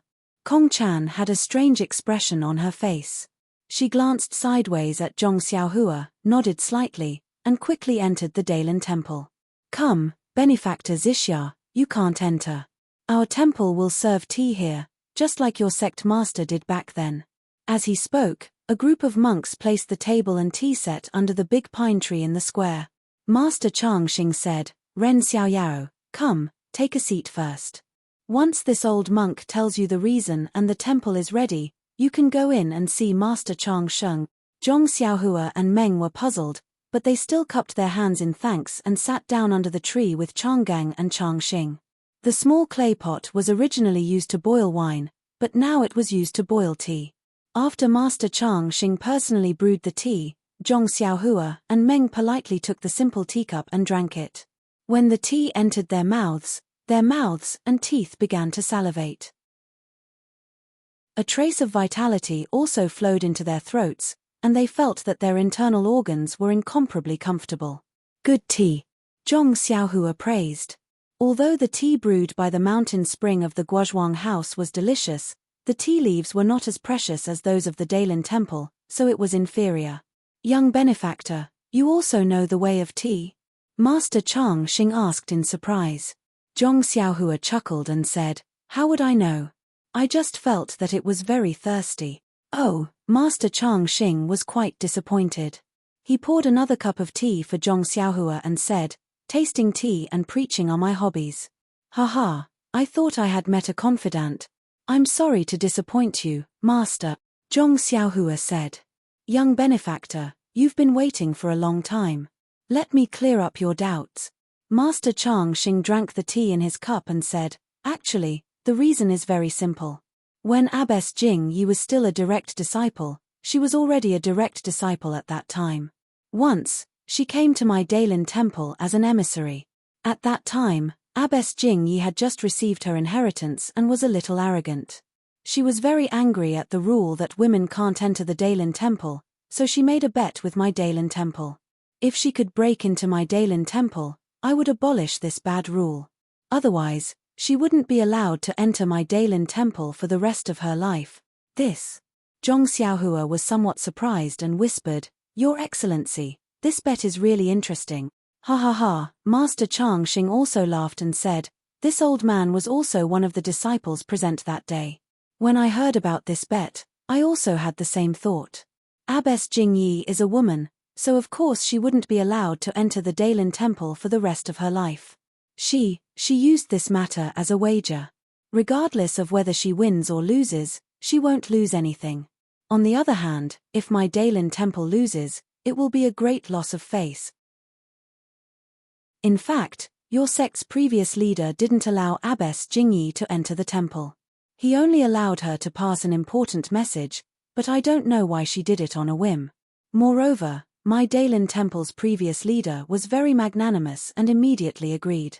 As long as Abbess Jing Yi can pass the 3 trials set by my disciples and enter the temple, my Dailin temple will abolish this rule." Ah! Zhong Xiaohua was stunned. He couldn't understand why the Dailin temple's previous leader was so certain that Abbess Jing Yi couldn't pass the 3 trials set by the Dailin temple's disciples.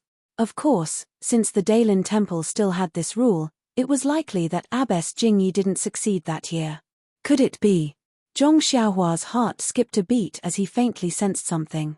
Master Chang Xing continued, "Of course, back then, although Abbess Jing Yi's martial arts were excellent and she easily passed the first 2 tests of my guardian disciple, the 3rd test was a formation. Inside this formation, Abbess Jing Yi couldn't beat it no matter what. Therefore, when she came out of the formation, Abbess Jing Yi said that when she had the chance, she would definitely send a disciple to my temple to fulfill her unfulfilled wish. Of course, my Dailin temple's previous leader said that this bet was biased towards Abbess Jing Yi. If it was someone else who came to break the formation, it naturally wouldn't count. Perhaps Abbess Jing Yi knew that she was in the wrong, so she didn't say anything and left. This matter happened many years ago. If it wasn't for young benefactor claiming to be a disciple of the incense cult's protector and wanting to personally give the jade slip to leader Chang Sheng, this old monk might not have remembered this matter." Zhong Xiaohua nodded and said with a smile, "Before this disciple came, His Excellency didn't say anything. I reckon he didn't want to break the rules of your honorable temple. He just wanted this disciple to see the power of your honorable temple's protector so that this disciple can also be a competent protector. This old monk understands what Abbess Jing Yi means, but..." Master Chang Xing frowned. Young benefactor is quite young, which makes things difficult for this old monk. Our Dailin temple has a lot of disciples who are protectors, but young benefactor's age means that their martial arts skills are greatly reduced. If I were to fight someone with profound martial arts skills, it would seem like I'm bullying young benefactor. Seeing that Master Chang Xing was in a difficult position, Zhong Xiaohua immediately understood Abbess Jing Yi's expression at that time. He didn't say anything and just picked up the teacup to taste the tea. Although Master Chang Xing said he was in a difficult position, how could his face show that? He was also smiling as he drank the tea. Great Master Chang Gang looked at Master Chang Xing and asked, "Ren Xiaoxia, this old monk thinks you look familiar. Could it be that this old monk has seen Xiaoxia in Jianghu before?" Zhong Xiaohua's heart skipped a beat, but he didn't show it on his face. He smiled and said, "This young one has long admired the reputation of the Dailin Temple's law enforcement elder, but I've never had the chance to meet him. Could it be that Great Master has seen this young one somewhere before?" Great Master Chang Geng pondered for a moment and said, "This old monk saw a person who looked quite similar to Ren Xiaoxia in the Misty School several years ago." "Oh, there was such a thing." Zhong Xiaohua said in surprise, "Isn't the Misty School now part of my incense cult's Misty Hall? Why haven't I heard of it before?" "Ha ha." Great Master Chang Geng shook his head and said, "This old monk has forgotten that young man's name, but he doesn't seem to be a disciple of the Misty School. He should be a disciple of some Huan Shi manner. However, That young man from a few years ago looked almost exactly the same. If you can see him, oh, that's impossible. Even if you find that young man, it's impossible for him to look the same as a few years ago. Alas, time makes people grow old, and the new generation replaces the old in Jianghu. The ignorant young man from back then is now full of vicissitudes of life. Zhong Xiaohua's heart skipped a beat, but his face was full of longing as he said, "The ancients often say, an old steed crouches in the stable with 1,000 miles of ambition. Great Master Chang'an and Master Changxing, although old, are our role models." You flatter me, you flatter me. Great Master Chang'an smiled and waved his hand. Then he asked, "By the way, Ren Shaoxia, just now you said that you came to my Dailin Temple to invite my Dailin Temple to Lingxiang Peak to participate in the martial arts circle convention. Did this old monk hear wrongly? It should be 1 year later. Ha ha, as expected, the older you get. If it were me, I would have asked in detail from the beginning." Zhong Xiaohua thought in his heart, but he cupped his hands and said, "Great Master Chang'an didn't hear wrongly. It's 2 months later. But, your sect's defensive formation?" Great Master Chang'an glanced at Master Changxing and asked. "I'll let the 2 masters know that the sect-protecting array of the incense sect has been opened. All disciples can freely enter and leave the incense sect." "Ah!" the 2 masters exclaimed together in a low voice. Then they sighed and said, "When the fragrance sect appears, Jianghu will be in chaos. Perhaps the entire Jianghu will face such a calamity." Zhong Xiaohua was stunned and thought, "This gather rhymes. I only know that when the fragrance sect reappears in Jianghu, it will set off a bloody storm. Then, your sect must have sent other disciples to send letters to other sects, right? I don't know if your sect has chosen a successor." "Ha ha," replying to Great Master, "the sect leader didn't instruct us on this matter. Please forgive us." -4. Chapter 980. Well said. Great Master Chang'an smiled as if he didn't care at all. At this moment, a sudden gust of cold wind blew, making everyone's hair stand on end. Zhong Xiaohua frowned. It was almost noon, and the weather was cool. Moreover, the Dailin Temple was in the mountains, surrounded by trees, so it was normal for there to be cold winds blowing from time to time. However, this gust of cold wind was obviously different from the past. It was bone-chilling and shouldn't have appeared at this time. Zhong Xiaohua didn't dare to release her divine sense in front of the 2 Dailin Temple elders, who were most likely immortals. She could only raise her head and look in the direction of the gust of cold wind. The 2 great masters were also shocked. They waved their hands and ordered a disciple to go there. The 2 great masters chatted with Zhong Xiaohua and Zhong Xiaohua for a while. Although the 2 great masters wanted to get some useful information from Zhong Xiaohua and Meng, it was a pity that they didn't want to talk. Even if they wanted to talk, neither of them was a disciple of the incense cult. There were many things that even they didn't know, so how could they satisfy the 2 elders' curiosity? Seeing that Zhong Xiaohua and Meng were so tight-lipped, Great Master Chang'an was quite disappointed. He waved his hand and a disciple came forward and bowed. Reporting to the 2 martial uncles, "The Arhat formation has been set up. Please enter the formation, young benefactor." "Good, you can leave for now." Great Master Chang'an ordered the disciple to leave. He turned to Zhong Xiaohua and said, "Ren Shaoxia, the formation has been set up. Please enter the formation, Shaoxia, and fulfill Abbess Jingyi's long-cherished wish." Zhong Xiaohua looked up and saw that the square in front of the Dailin Temple had been cleared. There were 18 monks of different heights and sizes, but they were all wearing the same clothes.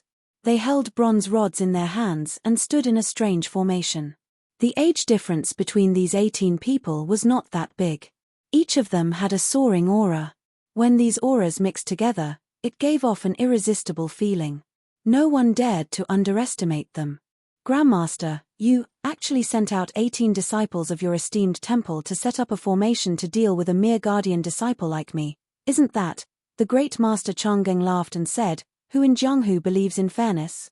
Back then, Abbess Jingyi easily broke this Arhat formation. Don't tell me you're backing out. Retreat." Zhong Xiaohua laughed involuntarily and said, "That's not necessary. It's just that disciple is only a guardian disciple. How can my martial arts be compared to my family's Jiaozhu Daren who has received the inheritance? Then, young benefactor, what do you want to say?" Zhong Xiaohua thought for a moment and said with a smile, "With Jiaozhu Daren as a precedent, this disciple will follow suit this time and make a bet with Grandmaster. What do you think?" "Huh? What does young benefactor want to bet?" Grandmaster Chang Xing was stunned at first, then he asked, "Then, young benefactor, there's no harm in saying it." "He, then this disciple won't be polite," Zhong Xiaohua laughed inwardly, but on the surface, he asked, "What does the Daylin Temple want to bet?" "This, since you're a guest from afar, I'll ask Ren Xiaoxia to tell me first. As long as I can do it, I'll definitely do my best to agree." Hearing Grandmaster Chang Xing's words, Zhong Xiaohua's heart calmed down. He thought for a moment and said, "I've long heard that your esteemed temple's Sutra Pavilion has secret martial arts manuals that can shock the world. If I may be so bold, I'd like to ask Grandmaster to allow this disciple to enter the Sutra Pavilion and borrow a secret manual to read." "That's impossible." Grandmaster Chang Xing immediately shook his head.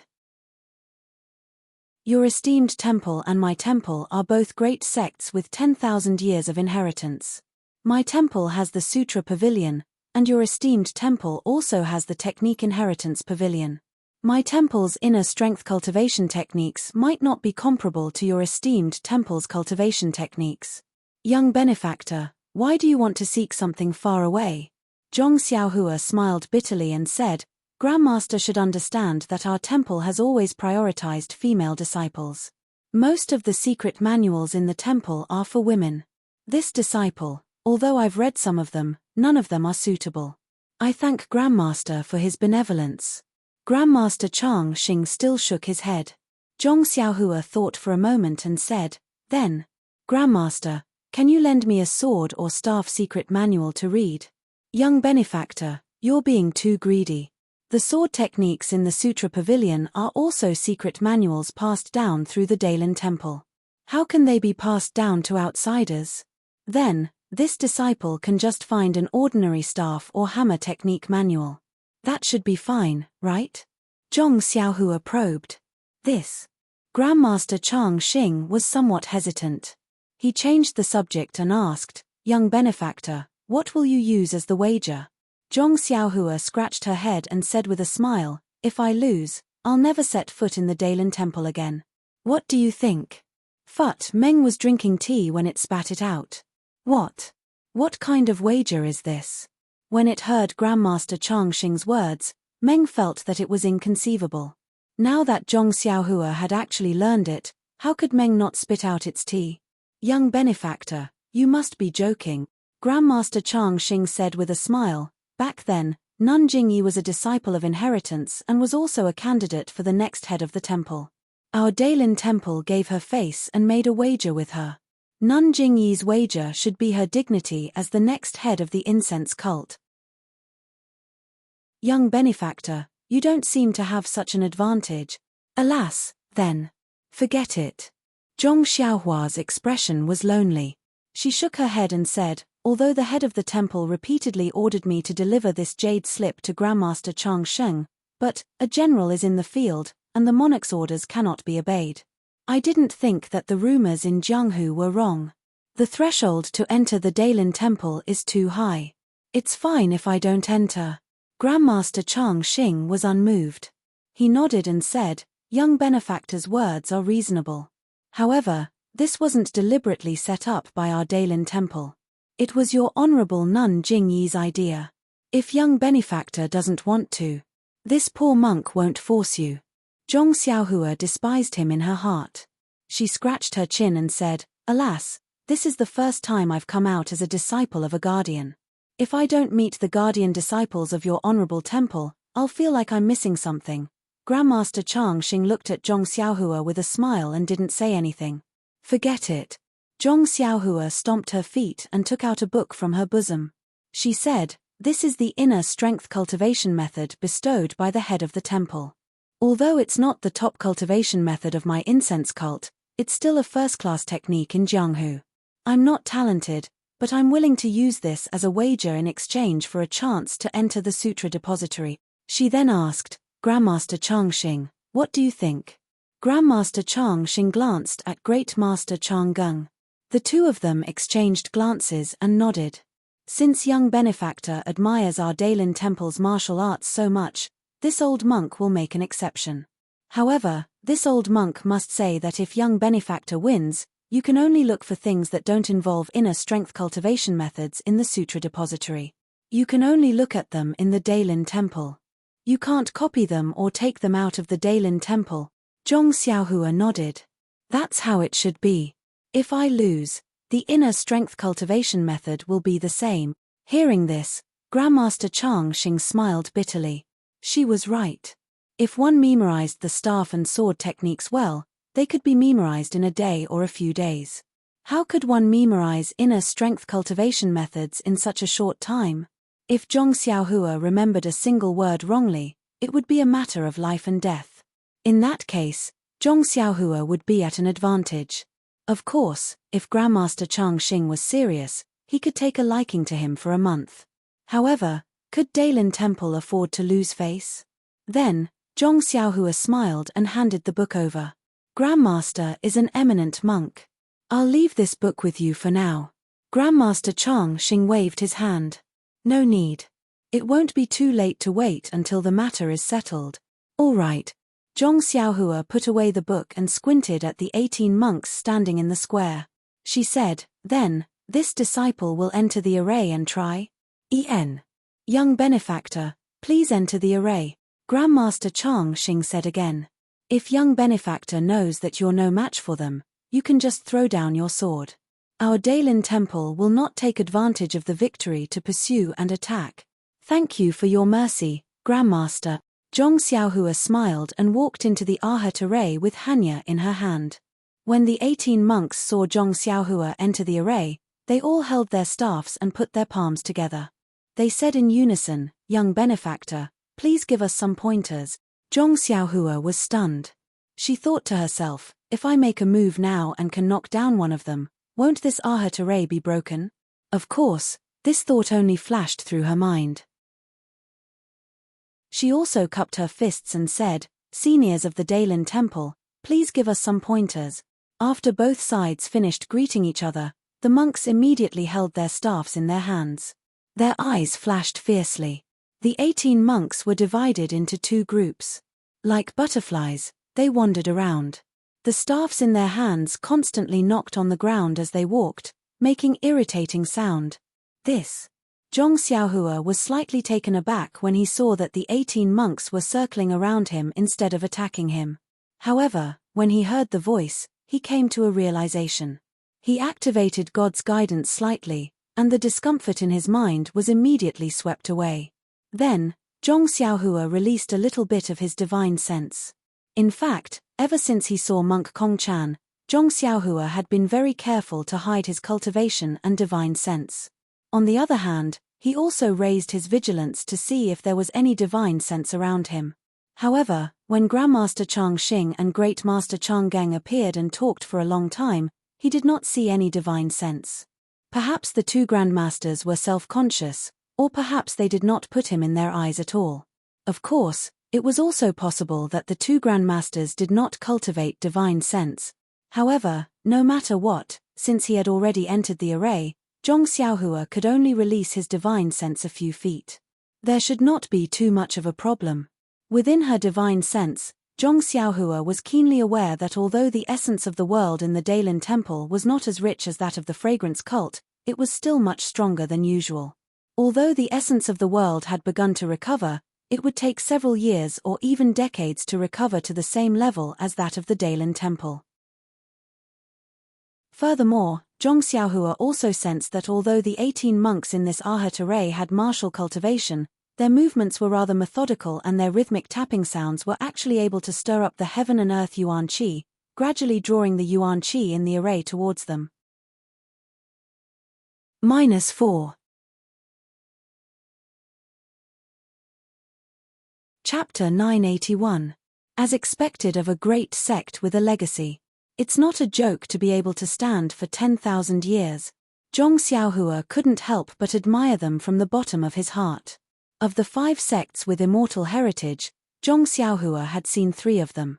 Among them, the Misty School was the one with whom he had the deepest feelings and the closest affinity. However, it was also the worst of the 3.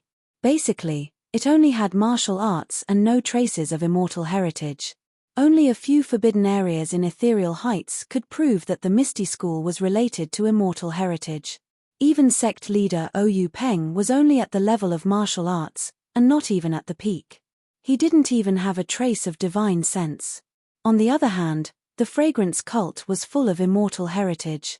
Zhong Xiaohua's series of immortal opportunities were all achieved in the fragrance cult. The fragrance cult's leader, Abbess Jingyi, was even a cultivator of immortal heritage. What about the Daylin Temple?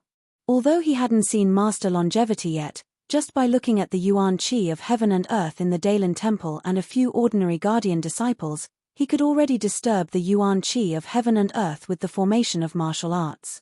What was there to say about the immortal heritage in the temple? The fragrance cult respected female disciples and their heritage was also strict. The Daylin Temple, on the other hand, only accepted male disciples. Although men and women were equal in this world, men's cultivation potential was many times stronger than women's. The number of men who could cultivate was 100 or 1,000 times more than that of women. Therefore, the Daylin Temple's strength should be above the fragrance cult. Of course, as for the mysterious Tenri sect, Zhong Xiaohua couldn't guess. After all, he had only seen Qin Shiyu and the Flood Dragon King of the Seas. Oh, right. I wonder how Xiaoye and that Ajiao are doing now? Don't tell me they're buried in the sea. For a moment, Zhong Xiaohua's mind wandered. Seeing that Zhong Xiaohua's gaze was somewhat sluggish, the monks in the Arhat formation were overjoyed, thinking that they had a chance. Zhong Xiaohua was confused by the sound of the staff. One of the monks immediately raised the long staff and chopped down on her head. That long pole was full of vigor. Not only did it cause the wind to howl, even the little Yuan Qi of heaven and earth in the array surged along with the tip of the pole. Zhong Xiaohua snapped out of his daze and saw a series of after-images flashing by the pole before his eyes. He exerted a little force in his legs, intending to use the ethereal steps to dodge. However, just as he exerted force in his legs, his heart skipped a beat. The great master Chang Gang has been to the Misty School and watched the martial arts exhibition. He should know about my ethereal steps. If I use it here, doesn't that mean that I am the kid he saw before? Even if he can't confirm it, he must know about my relationship with the Misty School. Thinking of this, Zhong Xiaohua's feet paused. At this moment, that wooden pole was already in front of his eyes. Zhong Xiaohua didn't hesitate and raised Hanya to block in front of his eyes. In his mind, although this long pole brought about a lot of wind, the strength of the pole was limited. Although he blocked it in a hurry, it should be more than enough. Who knew that when the long pole struck Zhong Xiaohua's Hanya, Zhong Xiaohua suddenly felt a jolt. That long pole actually transmitted an incomparably huge force, as though it was going to knock Hanya out of her hand. Ayo! Zhong Xiaohua was shocked. Without thinking, he clenched his fist tightly and released it forcefully. Kung! Hanya was knocked back. Zhong Xiaohua felt as though he was hit by a huge rock and retreated a few steps. But before he could steady himself, woo-woo, the sound of the wind rose again. The monk behind Zhong Xiaohua also raised his pole and mercilessly struck at the back of his head. Luckily, after the long pole hit, it immediately retracted and didn't pursue. Only then did Zhong Xiaohua have some free time.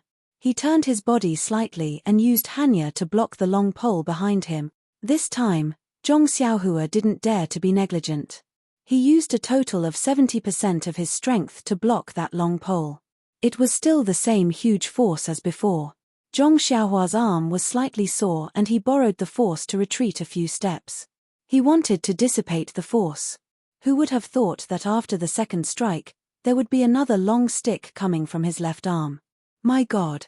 After Zhong Xiaohua received the third strike, he couldn't help but be shocked. Are you kidding me? How can this Daylin Temple monk be so brave and powerful? Everyone's arms have the strength of over 10,000 jin. With this kind of strength, How can they not dominate the pugilistic world? Unknowingly, Zhong Xiaohua's yearning towards the Daylin Temple was like a torrential river, but he was in the array and couldn't use his light body techniques. He could only use Hanya to meet force with force. Another cup of tea's time had passed and Zhong Xiaohua didn't know how many strikes he had received. Luckily, his strength had always been his strength and the Big Dipper magical fist was a daily practice, so he was able to cope with it. But after such a long time, Zhong Xiaohua once again felt that something was strange. Firstly, although there were 18 monks in this Ahat array, every time Zhong Xiaohua was attacked, there was only one person. The rest didn't join in. It wasn't like what he had thought, where everyone would rush up and attack together. Secondly, the strength of each strike was the same, which meant that the strength of the 18 monks was about the same. This wasn't much, but as time passed, the strength of the strike gradually decreased. What made Zhong Xiaohua very suspicious was that the strength of the 18 monks was also decreasing. Could it be? Zhong Xiaohua couldn't help but ponder. Following that, Zhong Xiaohua expanded his divine sense slightly. Not long after, he found something strange. He saw that when a monk raised his staff, two faint and mysterious waves were transmitted from his two sides. And when he struck out with his long staff, an even weaker wave was transmitted from his body to the monks on his two sides. Looking carefully, in the entire Ahat array, between the 18 monks, there was this strange wave that was constantly transmitted. Understood. Zhong Xiaohua's eyes narrowed slightly. This is the legendary force transmission. In internal strength, one can transmit one's internal strength to others through the hand or other body parts, allowing one's internal strength to be used by others for a period of time. Or, one can attack others through other people's meridians, such as hitting a cow through a mountain. And this Daylin Temple's martial arts seniors are even more powerful. They created this Ahat array, which can actually connect everyone's strength together, using the strength of 18 people to attack one person. Ayo, I can resist these 18 people, but what if there are 28 people, or 108 people? How can I resist them? Moreover, if there are 10,000 people in the Ahat array, won't the Daylin Temple be invincible in Jianghu? Perhaps only the immortal Tao can deal with it. Zhong Xiaohua suddenly broke out in a cold sweat. He seemed to have thought of what Master Changxing said just now. Seeing that you're still young, I won't use the real array. Of course, after receiving the attacks of the 18 monks, the strength of the array was gradually weakening. Zhong Xiaohua gradually understood.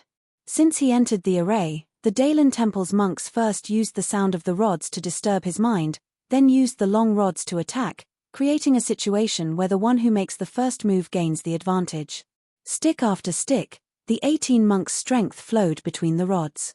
If Zhong Xiaohua broke their coordination, or if he persisted until the 18 monks' strength was exhausted, the Ahat array would collapse on its own. He understood this logic, but if he really wanted to do it, it would be difficult in the eyes of others. Because the 18 rods in the Ahat array had a tacit understanding, stick after stick, it was seamless, and there was no room for him to take a breath to counterattack.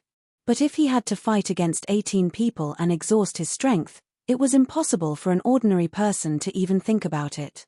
He reckoned that Nun Jingyi had also relied on her exquisite swordsmanship and the Qinggong of Chuanxiang cult to gain the upper hand in the fight against the cudgel. From there, she broke the tacit understanding of the Ahat formation and obtained the final victory.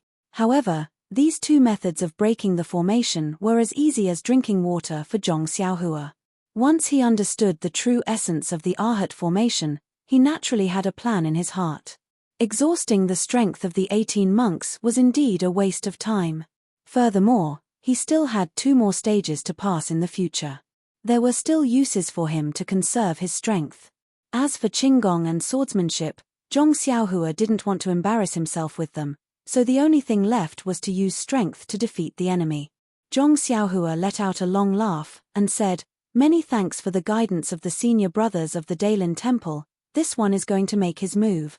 While he was speaking, a long stick came attacking from under his armpit.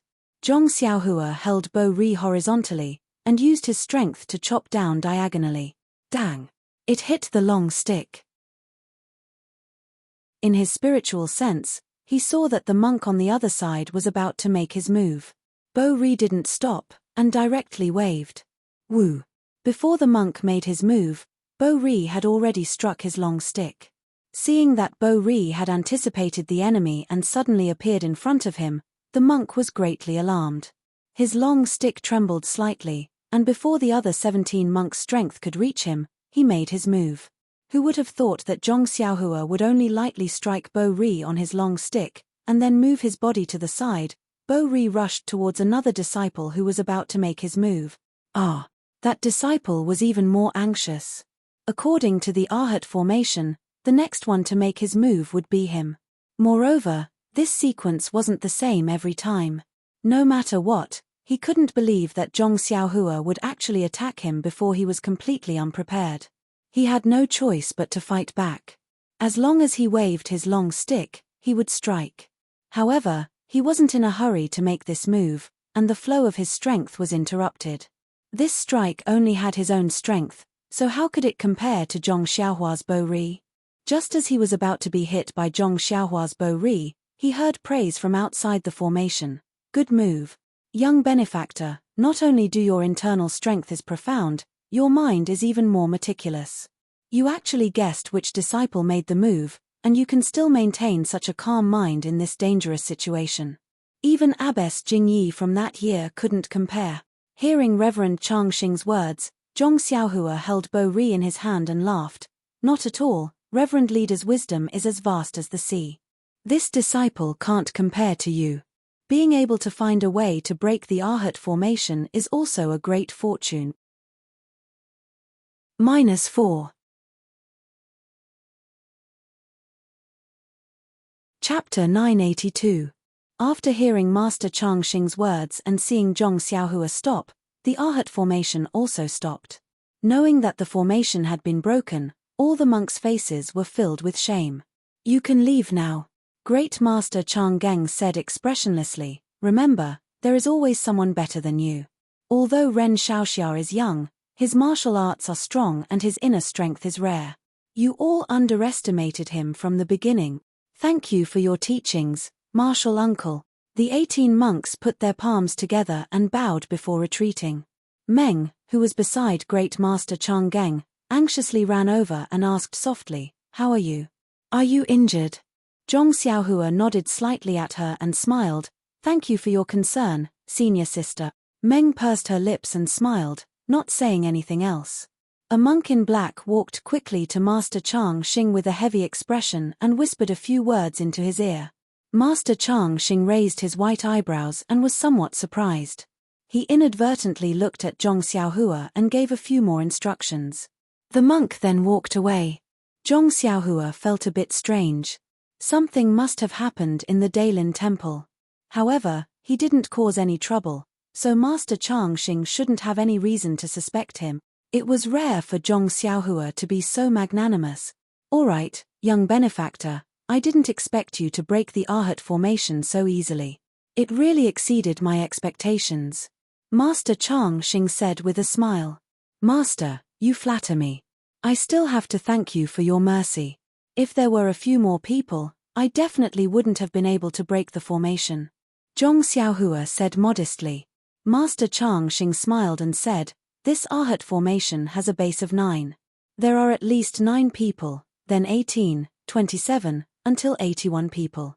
Old NA wanted to gather 27 people, but it's a pity that the requirements for the monks to set up the Arhat formation are too high.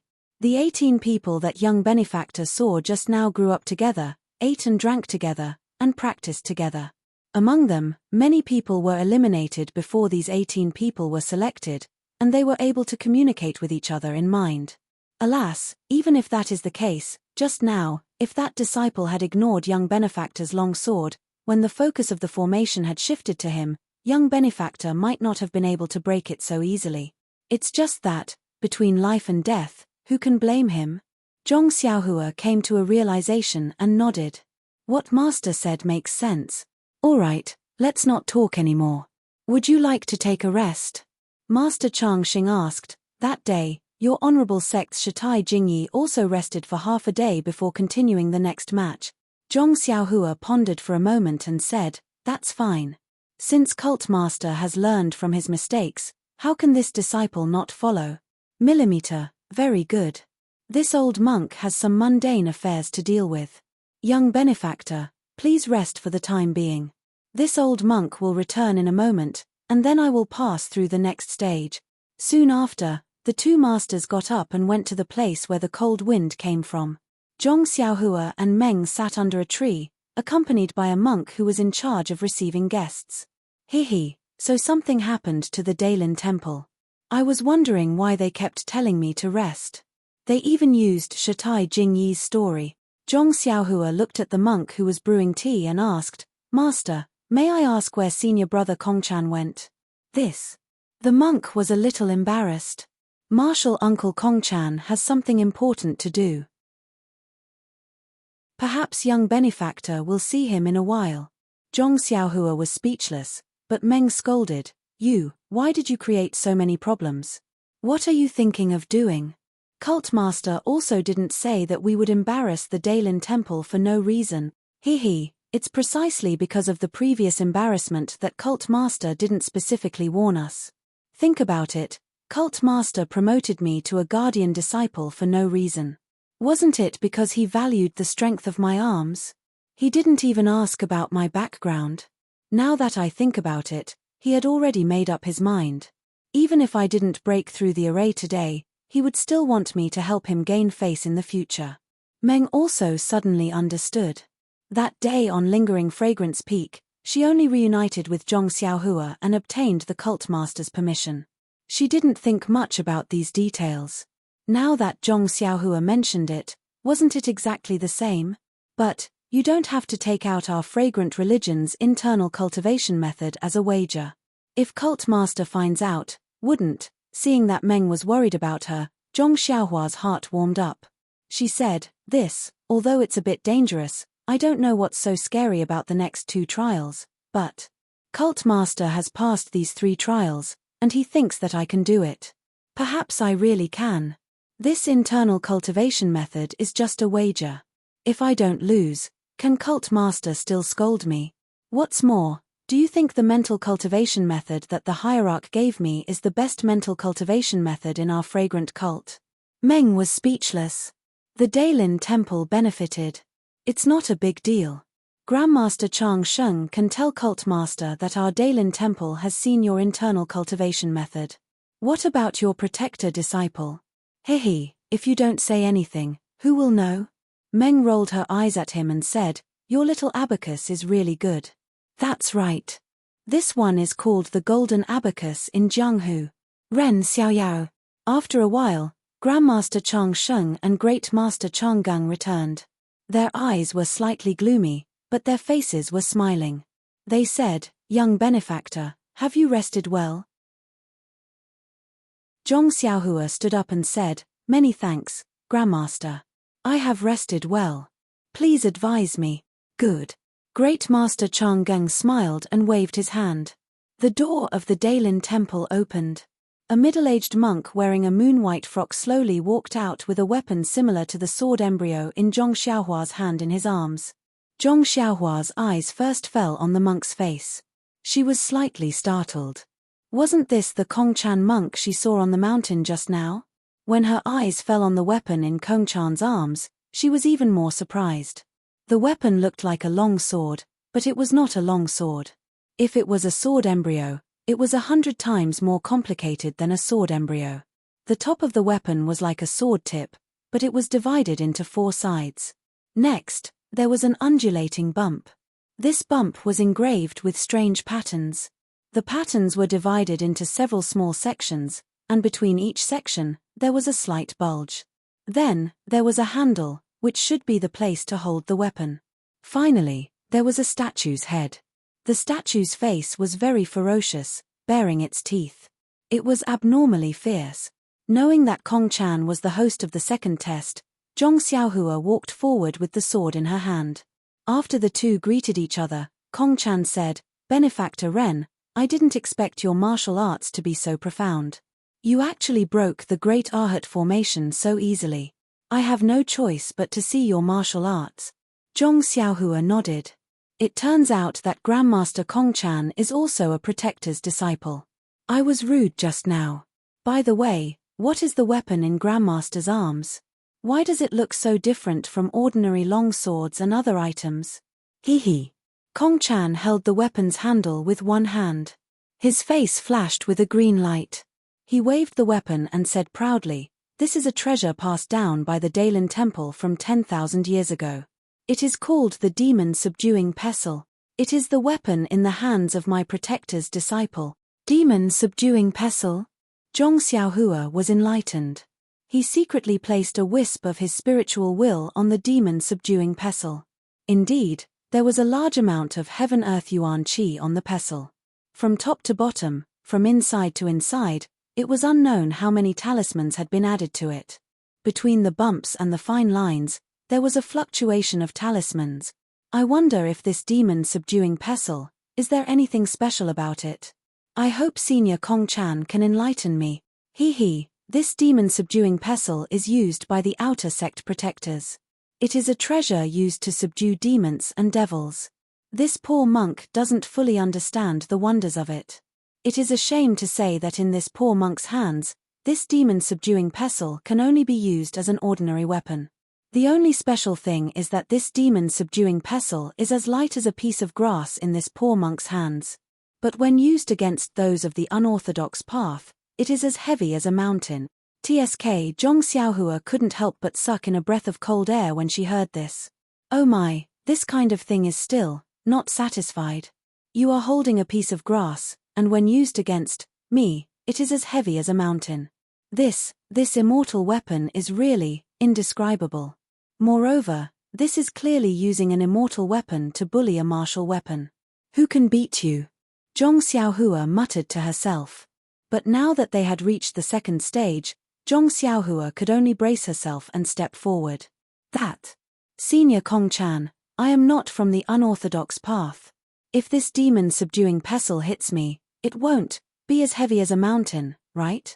Kong-chan glanced at Zhong Xiaohua and said with a faint smile, "Benefactor Ren, you can try it and you will know." Fine. Zhong Xiaohua waved Hanya and stepped forward. Since this is a famous treasure of the Dailin Temple, wouldn't it be a pity if I don't take a look at it? Sure, Benefactor Ren, this poor monk will make his move now. Go ahead, go ahead, go ahead. Zhong Xiaohua said go ahead and Kong-chan made his move. His face turned green and he lifted the demon-subduing pestle easily. Buzz. The demon-subduing pestle emitted a terrifying sound. The elemental energy around Zhong Xiaohua surged and pressed against Zhong Xiaohua. Before the demon-subduing pestle could even get close, Zhong Xiaohua found it difficult to breathe. It was as if a mountain was pressing down on his forehead. All right. When Zhong Xiaohua saw this, he was determined to win. He shook the great wisdom in his hand and pointed it at the tip of the demon-subduing pestle, unwilling to admit defeat. Kong-chan did not dodge, and the demon-subduing pestle did not change its move. It was extremely soft, even softer than when Pan Ruo hit the long rod. But then, there was a series of creaking sounds, which made people's ears straighten. It was the sound of Pan Ruo's sword tip sliding on the demon-subduing pestle. Zhong Xiaohua thrust out Bo Ri and stabbed it into the exorcism pestle. However, the exorcism pestle was just as Kong-chan had said, heavier than a mountain. Zhong Xiaohua's arm was a little numb, and the tip of her sword couldn't resist it. She took a few steps back, and the exorcism pestle flashed with a green light, increasing its weight. The tip of her sword that was pressed against the exorcism pestle slid forward, making an ear-piercing sound. Zhong Xiaohua was shocked. Doesn't this demon-subduing pestle weigh more than 20,000 kilograms? -4.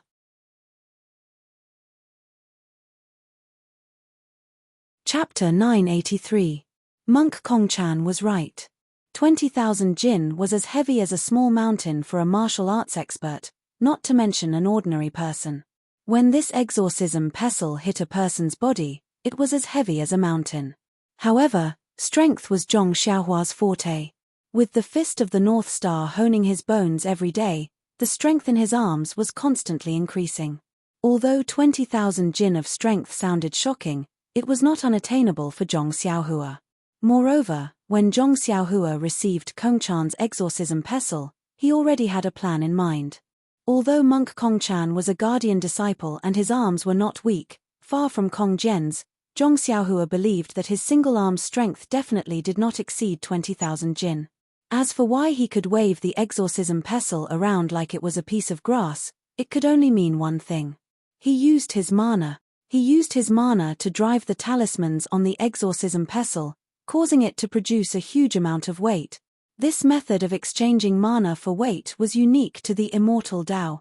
If it was during the immortal Tao's heyday, needless to say, there would be limitless vitality in the world for people to squander and use as mana to support the exorcism pestle's weight. If Zhong Xiaohua purely relied on his own strength and did not use the immortal Tao's methods, he would not be a match. But what was the situation now? The martial Tao was flourishing and the vitality of the world had just recovered. Zhong Xiaohua did not know what method Kongchan used to use his mana to support the exorcism pestle, but he knew that it was definitely an expedient tactic. It was a trick that the martial Tao's seniors learned from the immortal Tao's methods. The direct result of this method was that it could not last long and could only be effective for a short period of time. As long as he could endure the most difficult initial stage, even if he did not counterattack, Kongchan would be defeated. Perhaps last time, Nun Jingyi had seen through the peculiarity and won the competition. However, it was difficult to put it into practice. Monk Kongchan waved the exorcism pestle like a long sword, sometimes pointing, sometimes stabbing, and sometimes chopping. Every time he waved, there was a strong pressure, forcing Zhong Xiaohua to dodge. Kongchan's qinggong was good, so Zhong Xiaohua could barely fight back. He raised Bo Ri and barely managed to clash with the exorcism pestle a few times. His right arm was very sore and almost unable to use the sword. Zhong Xiaohua had to find some time. He passed the sword to his left hand, calmed himself down, and performed the nameless swordsmanship again, entangling with the exorcism pestle. Zhong Xiaohua did not know if it was because of the mysterious flow in his left arm, but his left arm seemed to be stronger than his right arm. Under the strange sword moves of the nameless swordsmanship, Zhong Xiaohua withstood a few more moves. Seeing that Zhong Xiaohua was struggling at death's door, Kongchan showed a smile on his face. He jumped up, and the green light on his face became brighter. He hit Zhong Xiaohua one move after another. Just when Zhong Xiaohua could not hold back and wanted to fight back, the time was not right. Before the power of the exorcism pestle in Kongchan's hand was reduced, Zhong Xiaohua found that the way Kongchan used the exorcism pestle was quite similar to the way Kong Jian used the exorcism pestle. Therefore, he paid attention and received a few more moves. His heart was set.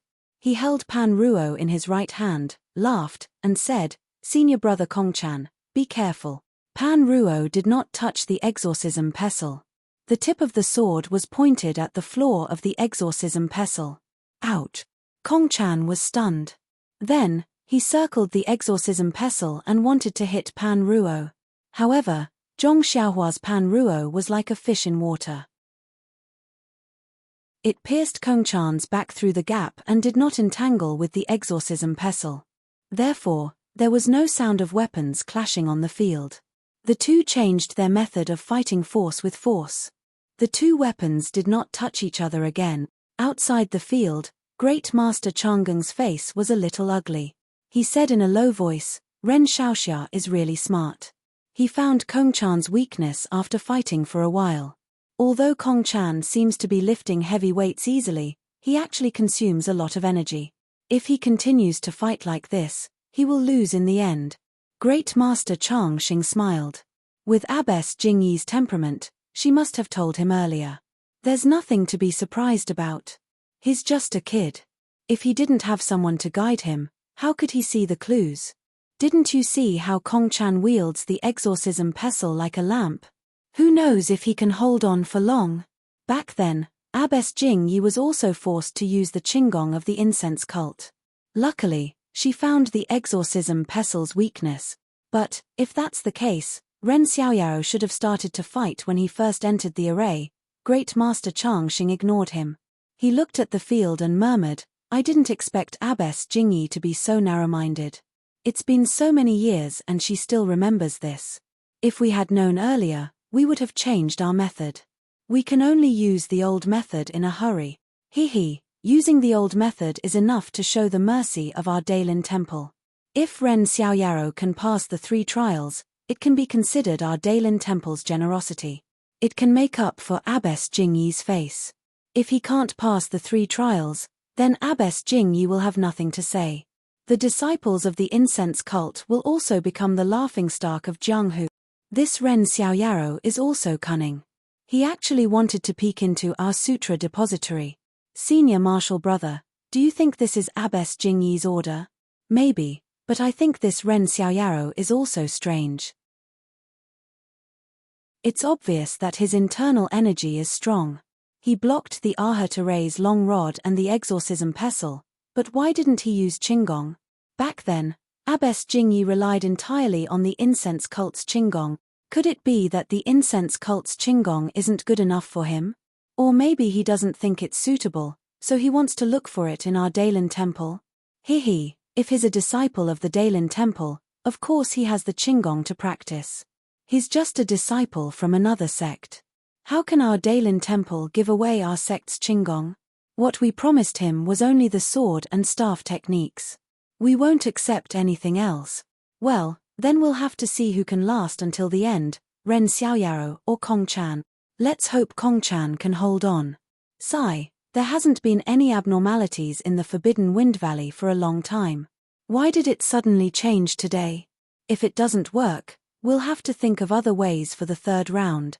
Well, this Ren Xiaoyao's internal energy is amazing. We can only restrain him in the Forbidden Wind Valley. But who knows if he has other secret techniques? We can only rely on the Forbidden Wind Valley. The 2 looked at the arena and whispered. After a while, the situation in the arena changed again. Kongchan's face turned green and gradually turned pale. The weight of the exorcism pestle also decreased slightly. If it was someone else, they might not be able to distinguish these changes. However, Zhong Xiaohua had been observing carefully, and with his divine sense probing from time to time, he had already noticed it. Thus, Zhong Xiaohua revealed a trace of a smile and shouted for the 2nd time, "Senior brother Kongchan, you have to be careful." As he spoke, he leapt up and raised Hanya high into the air. It was the heaven-shocking staff technique. Hanya was like a shooting star rising from the horizon. It streaked across the sky and landed on the demon-subduing pestle. With a peng sound, Kongchan felt his hand sink. The exorcism pestle had increased in weight. Before he could pull out the exorcism pestle and change his technique, Zhong Xiaohua shouted again. Hanya was raised again and slammed down heavily. This time, Kongchan felt even more uncomfortable. The exorcism pestle had increased in weight by several times. Immediately after, without waiting for Kongchan to react, Zhong Xiaohua attacked again and again. They were all heaven-shocking staff techniques, forcing Kongchan to use the exorcism pestle to defend himself. The exorcism pestle in Kongchan's hand became several times heavier. After a dozen strikes, Kongchan's hand trembled. He almost lost his grip on the exorcism pestle. He quickly retreated and hugged the exorcism pestle in his arms. He put his palms together and said, "Benefactor Ren's strength is amazing. This poor monk is ashamed of his inferiority." Hearing Kongchan admit defeat, Zhong Xiaohua threw Hanya to the ground and sat down again. He let out a long sigh and said, "Thank you, Senior Marshal Brother Kongchan, for helping me. To tell you the truth, this junior is already exhausted. If Senior Marshal Brother had held on for a few more strikes, this junior would have thrown in the sword and admitted defeat." At this time, Kongchan's face was pale with a hint of green. The green light on the exorcism pestle had also faded. The various talismans on the exorcism pestle had also dimmed. Kongchan shook his head and said, "Even so, this poor monk can no longer continue. Benefactor Ren is still more skilled than this poor monk. Admirable, admirable." At this time, Master Chang Xing and Great Master Chang Geng also walked over and said, "Young benefactor is indeed powerful. You are indeed worthy of being the guardian disciple appointed by Abbess Jingyi." That day, Abbess Jingyi fought for half a day before she exhausted the guardian disciple. Sure enough, Zhong Xiaohua secretly said, but he said modestly, how can this disciple compare to Lord Hierarch? Lord Hierarch won without shedding a drop of blood. This junior was covered in stinky sweat and exhausted by luck. It's incomparable, incomparable. Master Chang Xing asked, young benefactor, do you want to challenge the third trial? Zhong Xiaohua smiled bitterly and said, Master, I came here as a diplomatic envoy, not to provoke you. I also don't intend to throw my life away in the Daylin Temple. You see, it's still early, so let me rest a bit more. Hehe, that's easy. Young benefactor, please rest.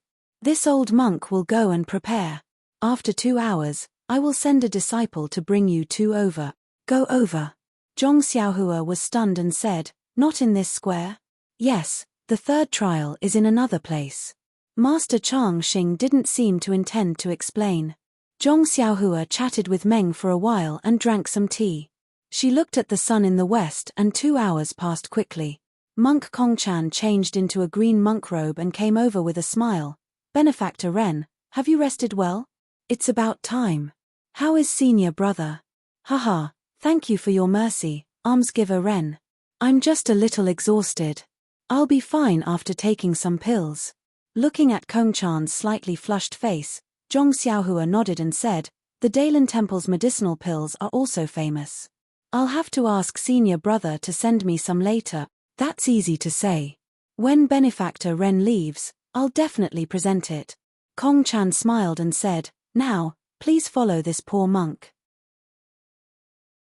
-4.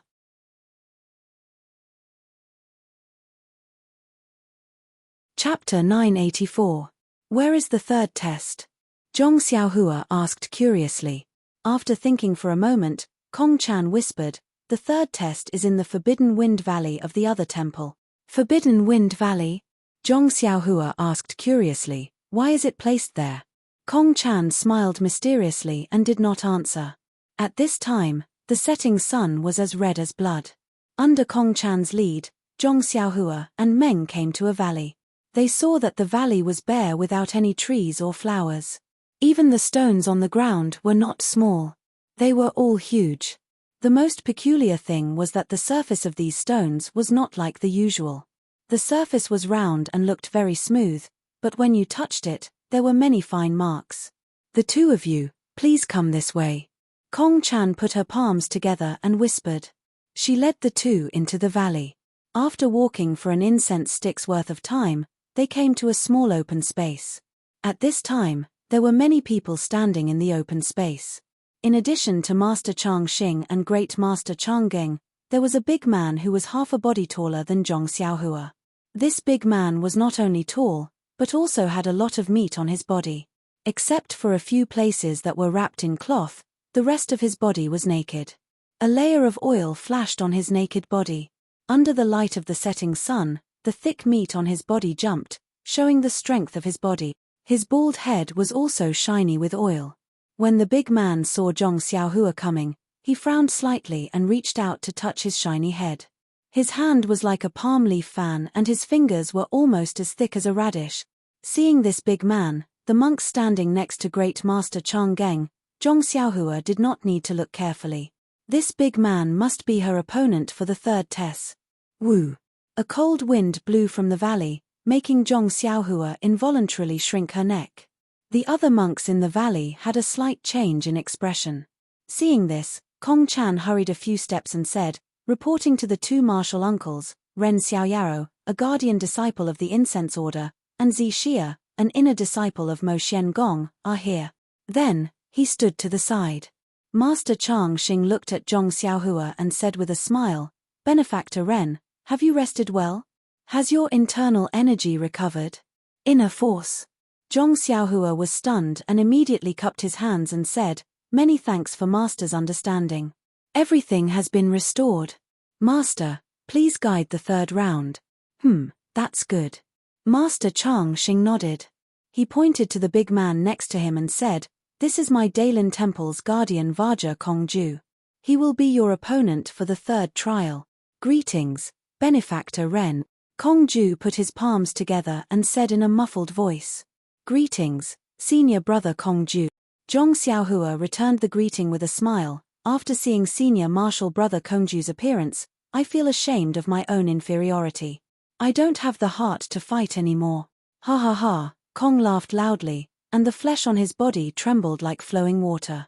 Almsgiver Ren, Great Master Chang Geng said, the third stage isn't a competition of strength or ruthlessness. You don't have to worry. Hey, that's. You don't have to say anything now. You will know when you enter. Zhong Xiaohua was even more shocked. Inside? After Master Chang Geng finished speaking, he dodged to the side and revealed a gap that was about the height of two people behind him. He pointed his finger and said, "It's here." Zhong Xiaohua was expressionless as she looked at the narrow gap between the mountain rocks. It was very deep and there wasn't much light passing through. She couldn't see the situation inside. Then, forget it. Zhong Xiaohua wanted to say something but hesitated. She would know everything once she entered. "Master, please go first," Zhong Xiaohua said. "All right." Master Chang Xing didn't decline and entered through the narrow gap. Great Master Chang Geng didn't move and gestured for Zhong Xiaohua to go first. Zhong Xiaohua nodded and let Zhong Xiaohua go first. The narrow gap was very long and it took the time it took to brew a cup of tea to cross it. After passing through the gap, there was a ruin that was about 400 to 500 feet in size.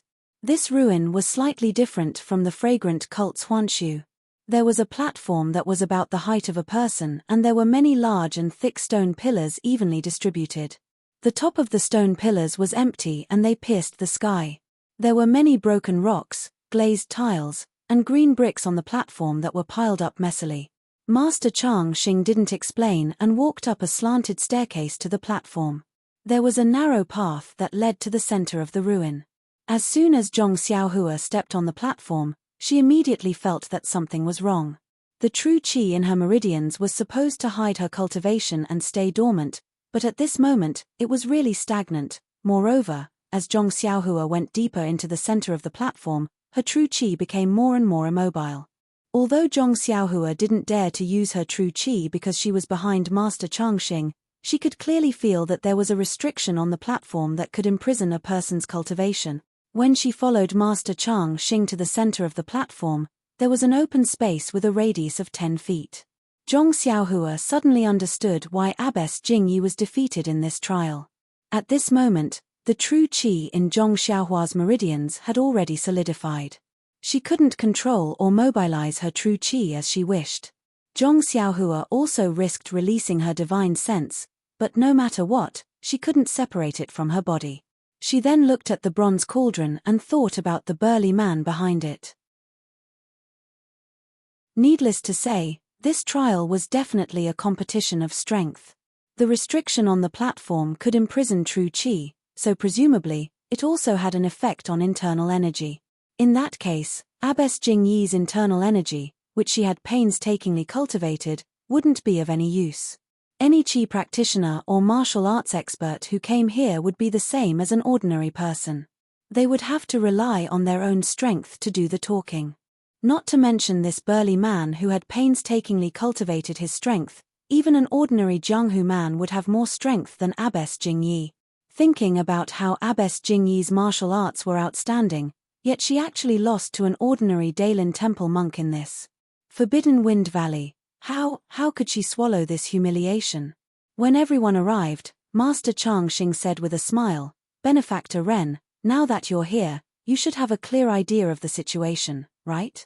Our Dailin Temple's path is different from that of the incense sect's martial arts. We walk the path of yang.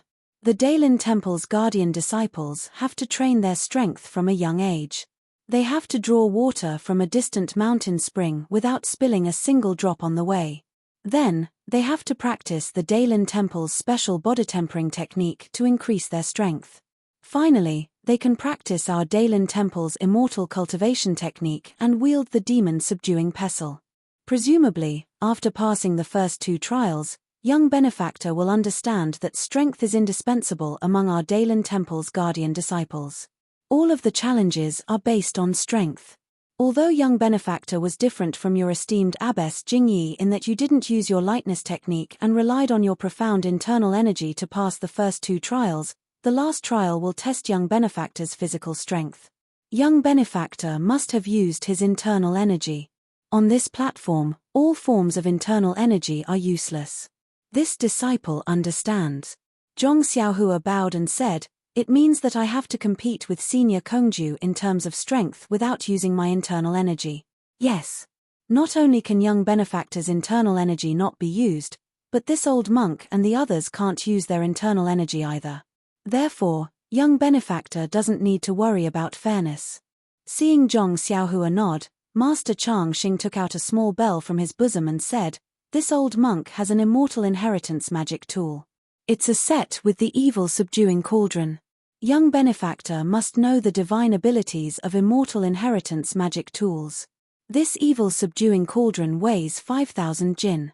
Every time this old monk strikes this small bell, the weight of the evil subduing cauldron increases by 1,000 jin.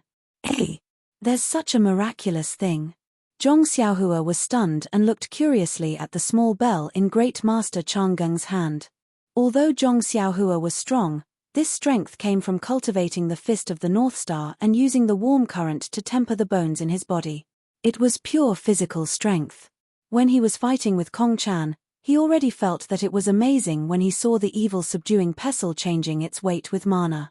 Now that he saw this small bell increase its weight by 1,000 jin with a single strike, he was even more surprised. Apart from being surprised, he thought more about his own Prajna heavy sword. This sword weighed more than 10,000 jin and couldn't be controlled by his divine sense. It was obvious that it was different from the evil subduing pestle in terms of its weight. Then, what was it that could be so heavy?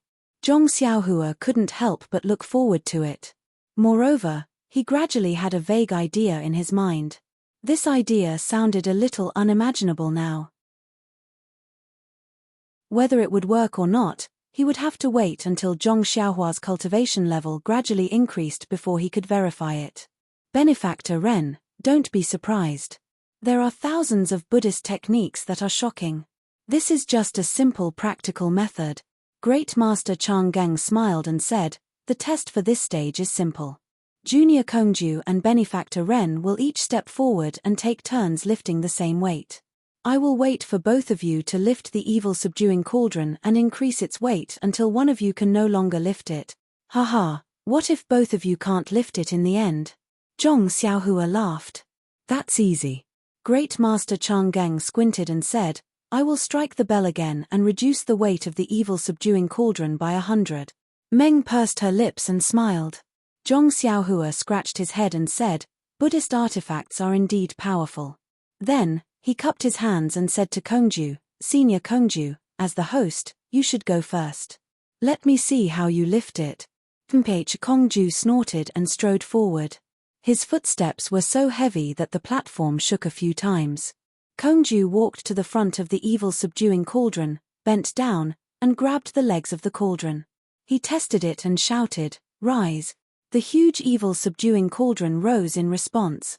It seemed effortless. Then, Kongju lifted the cauldron. After a while, he put it down on the platform with a bang.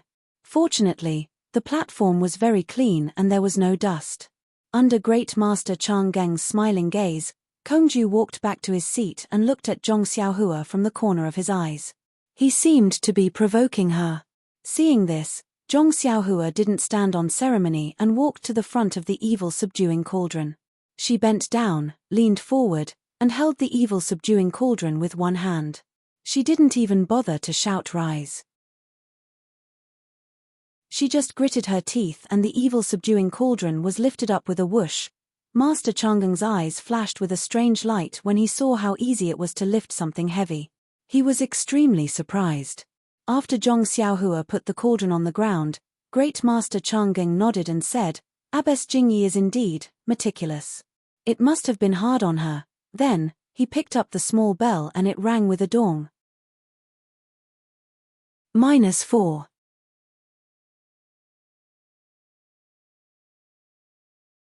Chapter 985.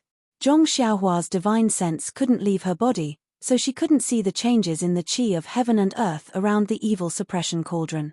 She couldn't see any changes in the cauldron with her naked eyes. After the bell rang, Kongju stopped underestimating his opponent and walked up to the evil suppression cauldron. Just like before, he lifted the cauldron above his head. However, when he returned to his original position, he nodded at Zhong Xiaohua politely, indicating that it was his turn. There was no provocation in his eyes. Zhong Xiaohua smiled. She walked up to the cauldron and lifted it with one hand. When she put the cauldron down, she turned to Kongju and said, "Senior Kongju, adding 500 kilograms at a time seems too slow.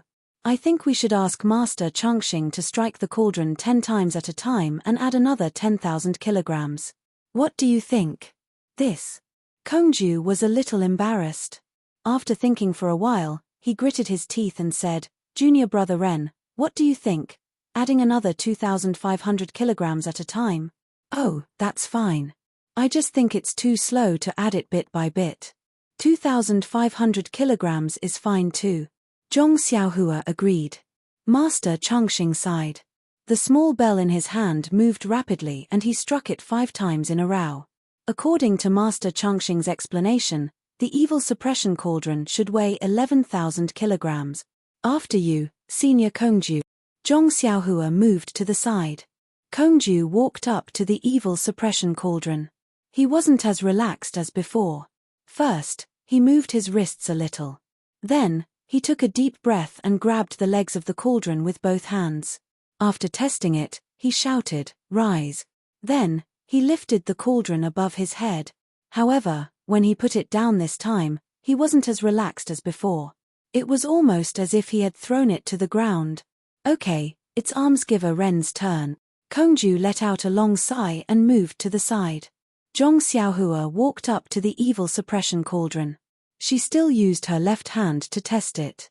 After thinking for a while, she stretched out her right hand and grabbed the legs of the cauldron. She took a deep breath and lifted the cauldron. Zhong Xiaohua's lifting process was similar to Kongju's, but when she put it down, the difference was obvious. Just like before, she slowly put it down. Dang, dang, dang, dang, dang, dang. Another 5 bells rang out, and the weight of the evil suppressing cauldron increased to 16,000 jin.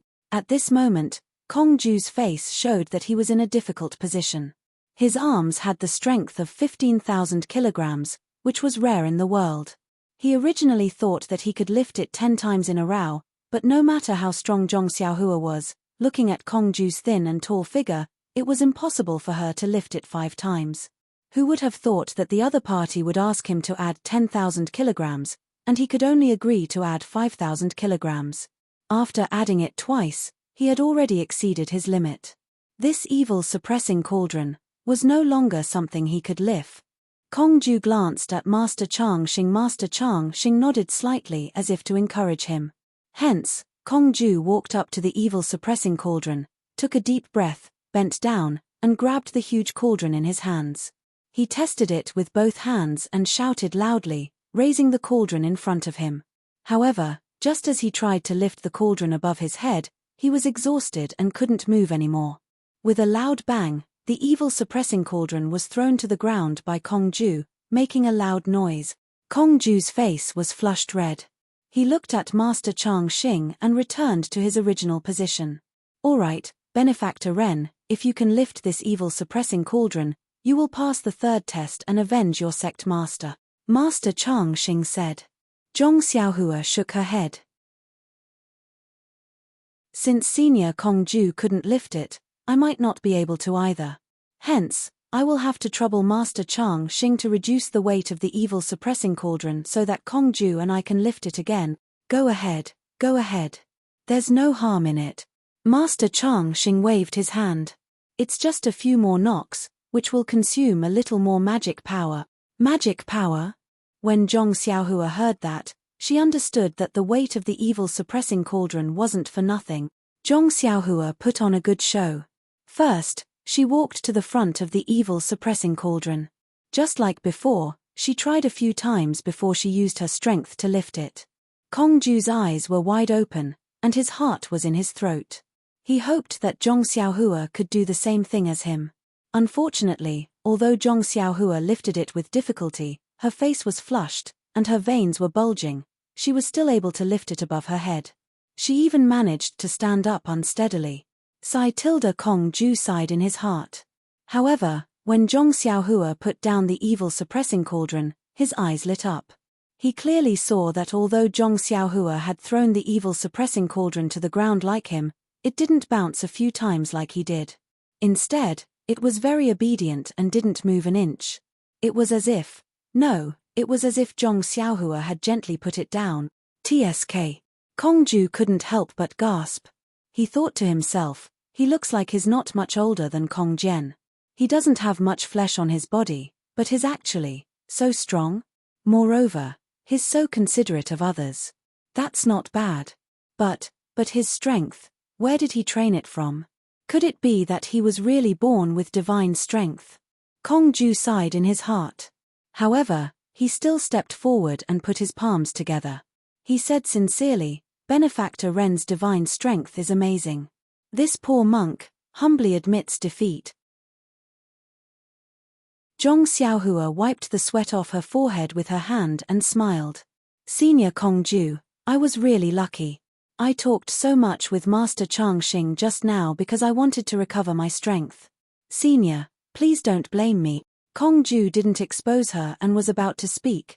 Meng Han walked over with a smile. When she saw Zhong Xiaohua raise the evil suppressing cauldron, she almost jumped up. This was a secret competition between the two super sects, the Fragrant Cult and the Daylin Temple. It was also a matter of Nun Jingyi's reputation. If Zhong Xiaohua won, there would be no need to mention the benefits. Therefore, she couldn't help but say, congratulations. Junior brother Ren. Before Zhong Xiaohua could speak, a strange cold wind blew from beside the evil suppressing cauldron. It was the same as before, but this time, the wind was much stronger. The cold wind blew from below and lifted Meng's veil, revealing her true face. You. Great Master Chang Geng, who was standing beside Kong Ju, was a little annoyed. When he saw Meng's face, his expression changed. He raised his arm and pointed at Meng's face, saying in shock, why are you here? However, as soon as he finished speaking, Great Master Chang Geng came to his senses and immediately shut his mouth. Although he was still shocked, his eyes were filled with confusion and doubt. Meng also looked at Great Master Chang Geng in shock. She pulled down her veil and asked excitedly, Chang. Great Master Chang Geng, have you seen me before? Zhong Xiaohua's heart skipped a beat when she heard this. She didn't bother talking to Kong Ju and walked up to Master Chang Geng. She bowed and asked, Master, have you seen my senior sister Xixia before? When was it? Where was it? Please tell me the truth. By this time, Great Master Chang Geng had regained his composure. Although there was doubt in his eyes, he still shook his head and said, Young Benefactor Xixia, I have never seen her before, but you just saw Xixia, wasn't she? Haha, young Benefactor, you misunderstood. I have seen someone who looked like Benefactor Xixia before, but that was many years ago. How could it be Benefactor Xixia? Hearing this, Zhong Xiaohua was even more overjoyed. He immediately asked, Master, where did you see it? Who was she? Please tell me. Yes, Great Master Chang Geng, can you tell me where you saw someone who looked like me? This. Great Master Chang Geng seemed to be in a difficult position. He looked at Master Chang Xing and said, that was 40 years ago. I was still a disciple of the Law Enforcement Hall at that time, but this matter involves the Daylin Temple. Forgive me for not being able to. Zhong Xiaohua was anxious. She bowed to the ground and said, Master, this matter is very important to my senior sister Xixia. Please tell me. Xixia also hurriedly bowed and said, Master, this matter concerns my origin. Please be merciful. This. Great Master Chang Geng shook his head and said, Isn't this making things difficult for me?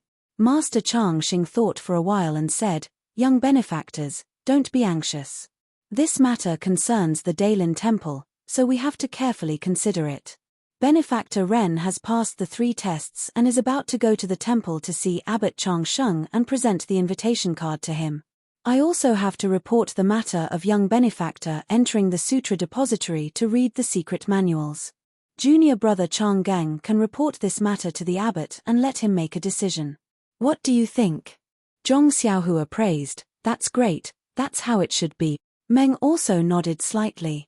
All right, we'll go out and let benefactor Zixia wait outside the temple for the time being. Young benefactor Ren, please follow us into the temple. Meng was waiting under the tree outside the Dailin temple. Zhong Xiaohua followed the two masters into the Dailin temple. Although this Dailin temple was similar to the Dailin temple in front of the mountain and had incense and candles and Buddha, there were many wandering and cultivating monks here. There were no traces of pilgrims. Moreover, the buildings in this temple were more magnificent. The sculptures and murals were more simple and unadorned. Even the commonly seen green bricks under their feet revealed the vicissitudes of time. Zhong Xiaohua and the other two walked through several halls and finally turned to a secluded place. Before Master Chang Xing opened the door of a small hut, a divine sense swept out from inside the hut. Zhong Xiaohua's heart skipped a beat. She activated the nameless formula and carefully concealed her cultivation and divine sense. Sure enough, the divine sense hovered in front of Zhong Xiaohua a few times and then retracted. Abbot, we've brought benefactor Ren Xiaoyaro from the incense cult to deliver the invitation card. Master Chang Xing stood at the door and whispered. Come in. An old and peaceful voice sounded. Yes, Master Chang Xing responded and said to Zhong Xiaohua, Benefactor Ren, please come in. With that, Master Chang Xing pushed the door open and led Zhong Xiaohua into the house. Great Master Chang Geng followed closely behind. Inside the small house, there was a portrait, a bookshelf, and a few meditation mats. On one of the meditation mats sat an old monk with extremely long and white eyebrows. Zhong Xiaohua sized up the layout of the room and immediately went forward to bow. Greetings, Master Chang Xing. -4.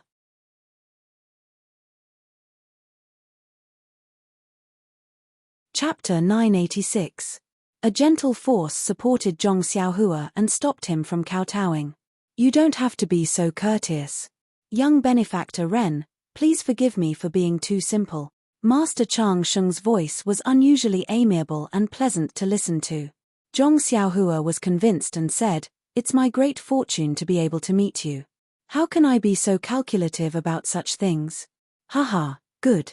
Young benefactor Ren may be young, but you are experienced in dealing with people.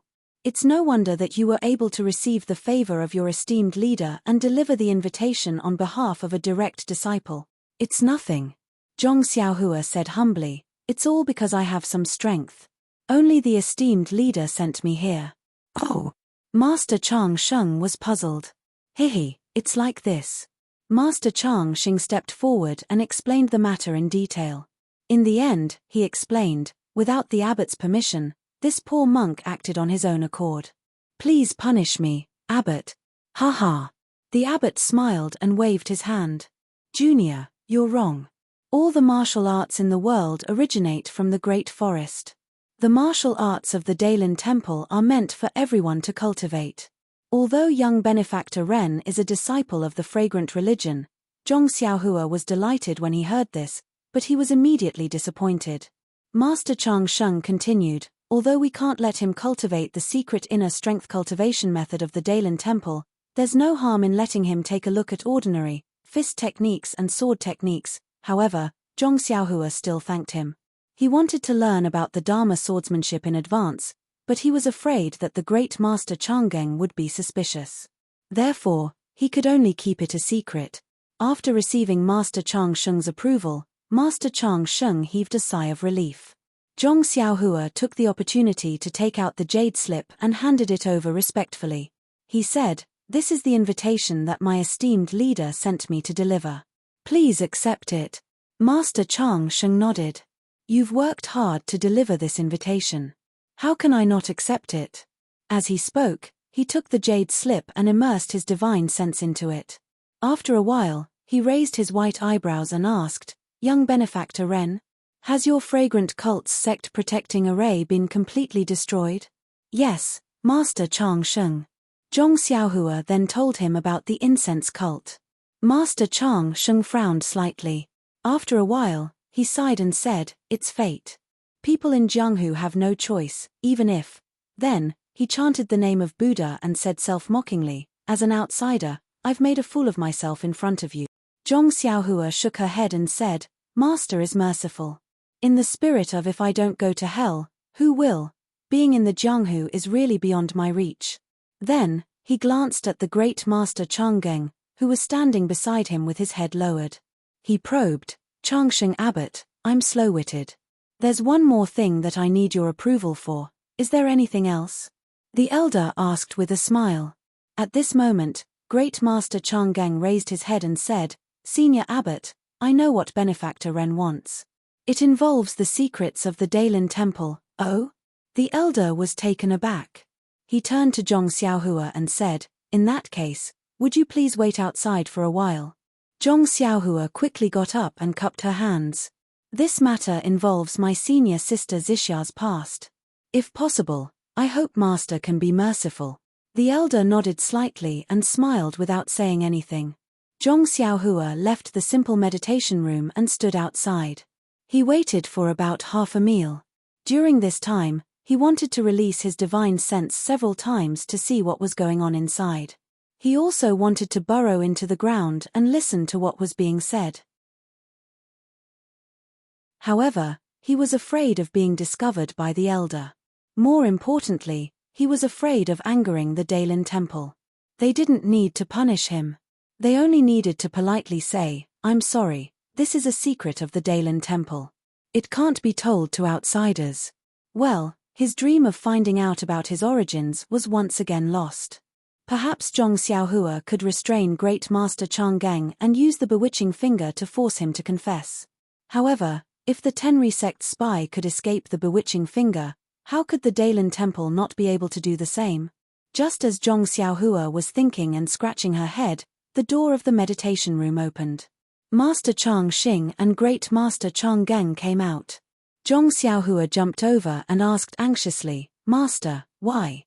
Great Master Changgeng smiled and said, "Abbot is merciful and has approved it. However, this matter happened a long time ago. Let me think about it carefully before informing you." Zhong Xiaohua was pleasantly surprised and quickly bowed.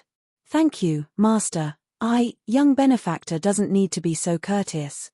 Abbot has said that there's no need to thank him in person. A monk should be considerate. In addition, Abbot will definitely attend the martial arts assembly of your esteemed sect. Young benefactor can go back and report this to Shitai Jingyi."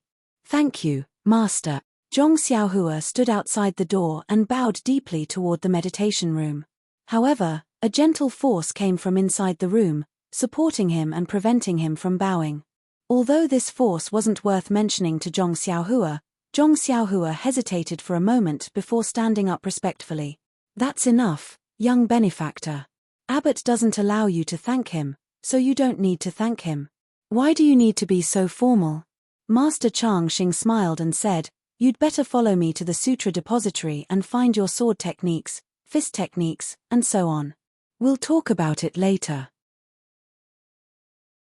After finding clues to Meng's origins, Zhong Xiaohua was no longer as enthusiastic about sword techniques, fist techniques, and staff techniques. Thinking about Meng, who was waiting outside the temple, Zhong Xiaohua probed, "Can I go outside the temple first and tell senior martial sister Xixia about this matter?" Master Chang Xing waved his hand. "This matter isn't urgent. Just find a disciple and tell him about it. I'll send you to the sutra depository. I still have other matters to attend to." Zhong Xiaohua happily said, "Thank you, Master." Soon after, he thought of another matter and asked, "That's right, before I came to the Dailin Temple, the sect leader repeatedly urged me to pay my respects to Grandmaster Yuan Tian if possible. Should I report this to Grandmaster Chang Sheng?" "That's easy. I'll report this to Abbot in a moment. Before young benefactor leaves, you can go to the pagoda forest." "The pagoda forest?" Zhong Xiaohua was stunned. Before he could ask, Master Chang Xing had already walked ahead, as if Zhong Xiaohua should know something about the pagoda forest. He followed Master Chang Xing to the front of an extremely ordinary pavilion. A grey-robed monk came out to welcome them. Master Chang Xing pointed at Zhong Xiaohua and said, "This is Ren Xiaoyao, the messenger of the fragrant religion. The abbot has decreed that you can choose a sword technique, palm technique, or any other ordinary secret manual to read in the sutra depository. You can't take it out of the sutra depository, and you can't copy it." "Yes, I'll comply with the abbot's decree. Benefactor, this way please," the monk said with a salute. "This is the sutra depository?" Zhong Xiaohua asked in astonishment as he looked at the ordinary sutra depository. "Young benefactor Ren, what do you think the sutra depository looks like?" Master Chang Xing asked with a smile. "This, no matter what, there should be monks with high martial arts as guards. No matter what, there should be." Zhong Xiaohua almost blurted out the appearance of the Misty School's sutra depository. "Ha, young benefactor, you're thinking too much." Master Chang Xing said, "Form is emptiness, and emptiness is form. No one said that the sutra depository has to be a solemn image." Master Chang Xing then waved his hand and said, "This old monk still has other matters to attend to. After benefactor Ren finishes reading the secret manual, this old monk will send you on your way." "Send me on my way?" Zhong Xiaohua secretly curled her lips. This sentence seems to have two meanings. I don't dare to nag Master. Master, please do as you wish.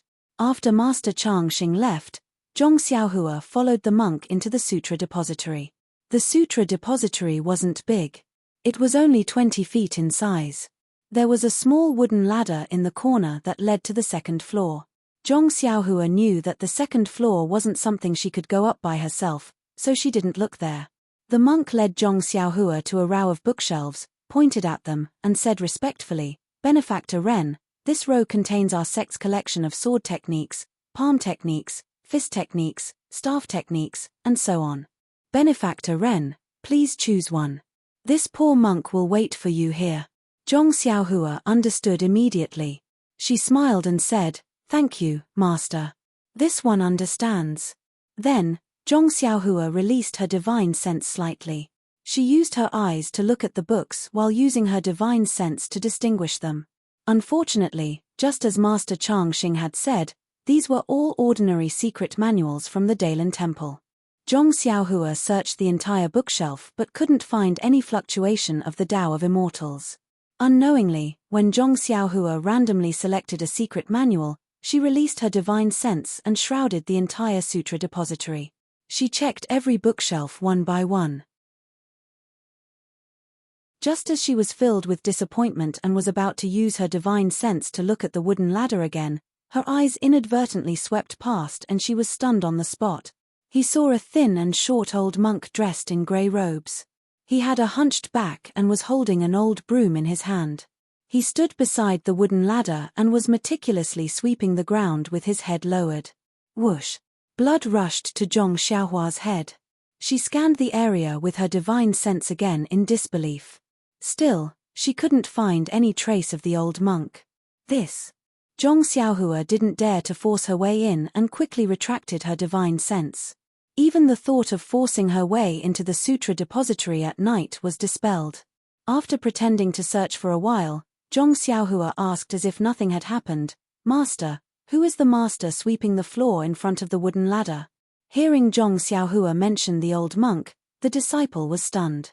He looked at the monk in the distance and said softly, "This one doesn't know the Grandmaster's Dharma name. This one only knows that he has been sweeping the floor in the sutra depository for as long as I can remember." Then, he said respectfully, "Also, I heard from the martial uncles that they have seen him sweeping the floor since they could remember. As for his Dharma name and age, no one knows." Zhong Xiaohua nodded thoughtfully. Perhaps only the head elder would know the origin of this old monk. Since there was such a mysterious person overseeing the sutra depository, not to mention others, even Zhong Xiaohua did not dare to covet it. How could the Daylin Temple not be reassured? Why are there still monks outside the door? Therefore, Zhong Xiaohua withdrew her divine sense and concentrated on looking for the secret books with her naked eyes. -4.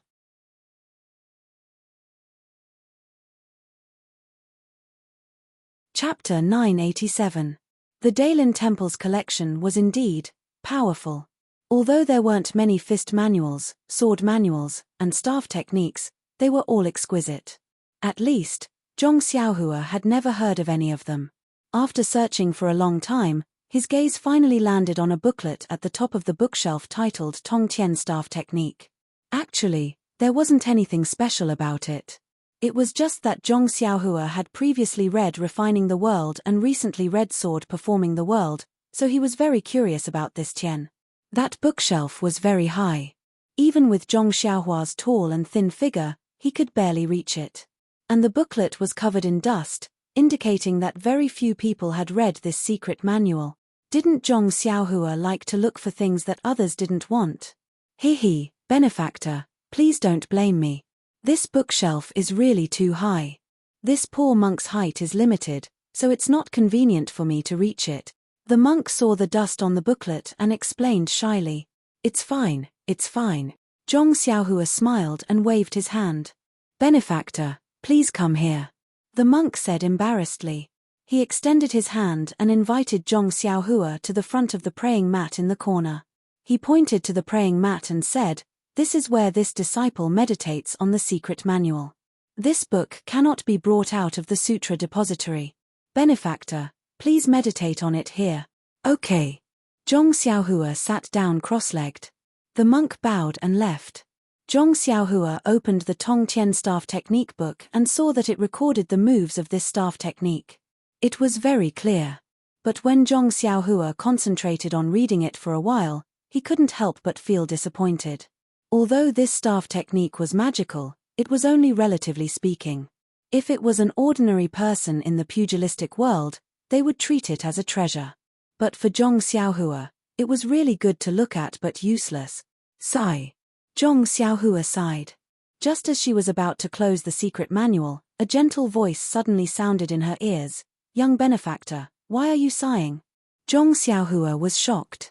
Seeing the old monk standing beside him, he hurriedly stood up and saluted. "I wanted to look for a script in the sutra's depository of the Daylin Temple that was similar to the demon-subduing pestle used by the protector of the temple, but I couldn't find it after searching for a long time. You see, it wasn't easy for me to find one that was fated, but it's not suitable for me." As he spoke, he handed over the heaven-piercing staff technique and probed, "Perhaps Grandmaster has something to recommend?" The old monk didn't even look at his secret manual. He shook his head and said, "Young benefactor, is it for that sword embryo of yours?" Zhong Xiaohua was stunned, and immediately said respectfully, "That's right, Grandmaster. Please help me, Grandmaster. Help." The old monk shook his head. "This poor monk has been sweeping the floor of the sutra's depository for many years, but this is the first time I've met someone who is fated to be like you. This poor monk has read all the secret manuals in the sutra's depository, and only this one is suitable for you. Benefactor, you have chosen well, but the way you read it is not suitable. As the saying goes, immortals are fated to be immortals. How can an ordinary person find it with the naked eye?" After he finished speaking, the old monk picked up the broom and lowered his head to remember to sweep the floor. Zhong Xiaohua's face was filled with respect. He bowed and sat down cross-legged. At this moment, he didn't need to look at it with his naked eye. He only released his divine sense and enveloped the secret manual. After a long while, he felt that the human figure in the secret manual was moving, displaying the staff technique from the beginning to the end. However, the moves of the staff technique were completely different from what was recorded in the secret manual. For the next few days, Zhong Xiaohua came to the sutra's depository and opened the heaven-piercing staff technique manual. Then, he sat down cross-legged and closed his eyes to comprehend it. In the end, even the old monk who was sweeping the floor was surprised. He thought that Zhong Xiaohua's talent was limited and couldn't fully comprehend it. In fact, even the mysterious old monk didn't know that when Zhong Xiaohua first memorized the staff technique in the secret manual and then immersed his divine sense into the secret manual, the staff technique displayed by the human figure in the secret manual was completely different. It was obviously another set of staff techniques. In a day, Zhong Xiaohua actually saw 9 different sets of the heaven-piercing staff technique. Of course, this wasn't the most bizarre part. When Zhong Xiaohua accompanied Meng to rest outside the temple at night, he woke up in the morning. In yesterday's 9 sets of heaven-piercing staff technique, most of the moves were forgotten. It was just like when he practiced the Big Dipper magical fist. At this time, Zhong Xiaohua was no longer as ignorant as before. He knew that he had picked up a treasure. This heaven-piercing staff technique might not be as simple as what was recorded in the secret manual. Sure enough, on the second day, Zhong Xiaohua saw 9 different sets of staff techniques. However, the 10th set didn't appear. On the morning of the 3rd day, there were only a few moves left in his mind. Therefore, for 9 days, Zhong Xiaohua actually saw 81 sets of staff techniques from the heaven-piercing staff technique manual. Finally, in his mind, there were only 360 moves of the staff technique left. These moves were similar to the moves of the Big Dipper magical fist. They weren't linked together. Zhong Xiaohua didn't have time to link these moves together. He knew that he had gotten lucky. Why didn't he hurry up and memorize all the moves? On the evening of the 9th day, Zhong Xiaohua put the heaven-piercing staff technique back on the bookshelf. He bowed to the old monk who was sweeping the floor and followed the monk out of the sutra's depository. Just as he walked to the entrance of the Dailin temple, a young monk hurriedly ran over. When he saw Zhong Xiaohua, he hurriedly bowed. Then, he looked around and whispered, "Benefactor Ren, thank you for your help that day. In a while, if there are disciples of the Dailin temple who invite you to the back of the mountain, please ignore them. Be careful of any tricks." After he finished speaking, he hurriedly left. After the young monk left, Zhong Xiaohua recalled that this young monk was the one who held onto him by the mountain spring when he and Meng came to the back of the mountain to search for the Dailin temple. It was just a small matter and he had long forgotten about it. The young monk's sudden gratitude and warning stunned him. Just as the young monk said, before Zhong Xiaohua had left the temple, another young monk came over. He clasped his hands together and said, "Benefactor Ren, I am Yuan Fa. I was sent by Martial Uncle Kong Jian to deliver a letter of challenge to you." "Yuan Fa?" Zhong Xiaohua raised his eyebrows and asked, "Where is the letter of challenge?" "This. Martial Uncle Kong Jian didn't write it. He only asked me to bring you to the back of the mountain." Although the young monk warned him, Zhong Xiaohua still nodded and said, "Please, lead the way." "Please." After Yuan Fa finished speaking, he walked away. When Zhong Xiaohua was about to leave, he heard Meng shout from behind, Junior Xiao Yao, where are you going?" Hearing Meng's concern, Zhong Xiaohua turned around and said, "It's all right. I need to teach that young monk a lesson. You can wait in the tent. I'll be back in a while." "Fat." Meng covered her mouth and laughed, "Then, come back early.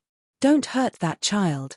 Zhong Xiaohua's heart warmed, and a warm feeling welled up in his heart. He waved his hand as if he was bidding farewell to the housekeeper. Looking at the path Yuan Fa led, Zhong Xiaohua's face unconsciously revealed a strange expression. This was the same path that Master Chang Xing brought him to the Forbidden Wind Valley on the first day he came to the Dailin temple. Although Zhong Xiaohua couldn't differentiate between north and south, he still had some impression of this path. "Don't tell me. Little monk Kong Jian wants to throw me into that restrictive spell? Does he want to rely on his strength to teach me a lesson?"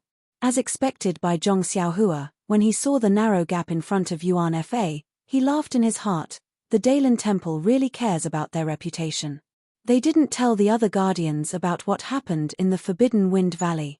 Otherwise, why would little monk Kong Jian use this method to deal with me? Yuan Fa walked to the narrow gap and stopped. He pointed at the gap and said, "Benefactor Ren, Senior Uncle Kong Jian is already inside. I can only go this far. Please go in by yourself." "Thank you, Master." Yuan Fa's face immediately turned red. He lowered his head and said, I don't dare. Then, he ran away.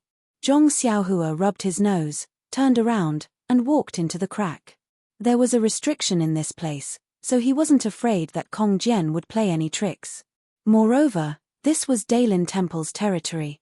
No matter how bold Kong Jian was, he wouldn't dare to do anything shocking. He was probably just feeling indignant and wanted to regain some face. Sure enough, When Zhong Xiaohua came back to the platform, in front of the evil suppression cauldron, the little monk Kong Jian was still holding the 2 bronze hammers. He had a sinister smile on his face and said, "Benefactor Ren is really brave. You even dared to come to the Forbidden Wind Valley." Hihi, are you dumbfounded now that you're here? Can Benefactor Ren still use his internal energy? Zhong Xiaohua's expression didn't change. He shook his head and said, "Of course not. Do I need you to tell me? I knew it 9 days ago." 9 days ago? The little monk Kong Jian was stunned. He asked in surprise, "You? What are you doing here?" "Of course I'm here to learn from Senior Kongju." "What? You?" The little monk Kong Jian pointed his hammers at Zhong Xiaohua and said, "You're actually worthy enough for Senior Kongju to fight with you." Zhong Xiaohua was proud of himself. Just as he was about to say something, a gust of wind suddenly blew. The entire platform was in a mess. Just as the gust of wind blew, Zhong Xiaohua suddenly felt his divine sense loosen. He was actually able to leave his body. The wind had actually caused the restrictive spell on the platform to lose its effectiveness. Zhong Xiaohua's divine sense immediately left his body and scanned the surroundings. Suddenly, he discovered that there was a weak fluctuation of energy on the platform beside the evil suppression cauldron. It was a floor that looked like a hole. Zhong Xiaohua rolled her eyes and flew to the little monk Kong Jian, whose face was covered by the strong wind. She reached out and sealed his acupoints. Then, she grabbed him and threw him behind a big pillar. She then flew to the side of the evil suppression cauldron on the flat platform. She cast a spell and went straight into the hole. With Zhong Xiaohua's entry, the hole was automatically sealed after a short while. The strong wind also stopped blowing. The entire platform was silent. Only Kong Jian, whose acupoints were sealed, was lying quietly under the big pillar. Zhong Xiaohua entered the platform and released her divine sense. Unconsciously, she was stunned.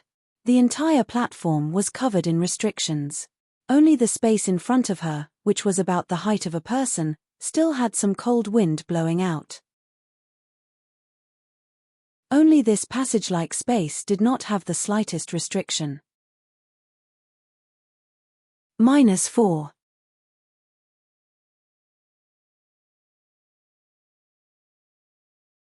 Chapter 988. Upon seeing this, Zhong Xiaohua reached out and took out the Crimson Spirit Shield. With a hand seal, the Crimson Spirit Shield flew above Zhong Xiaohua's head. A faint red light sprinkled down and covered Zhong Xiaohua. Following that, Zhong Xiaohua's figure flew out and followed the passage towards the place where the cold wind was blowing out. After about the time it took to smoke a cigarette, Zhong Xiaohua's eyes lit up. His body sank and he fell into a 10 feet square space.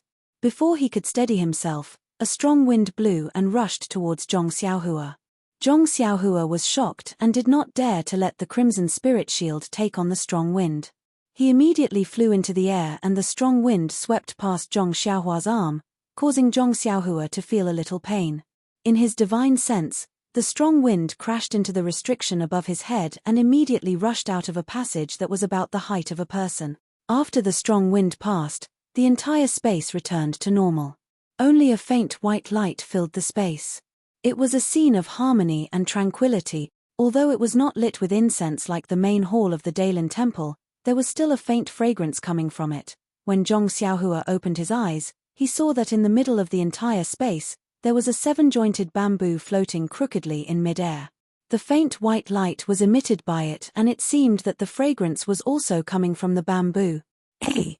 Zhong Xiaohua raised his eyebrows and thought to himself, this bamboo, seems like I've seen it somewhere before. Don't tell me it's similar to the bamboo behind the Guozhuang house. However, ordinary bamboo was emerald green and when it was old, it would also wither and yellow. How could it be so sparkling and translucent, even whiter than white jade? Where have I seen it before?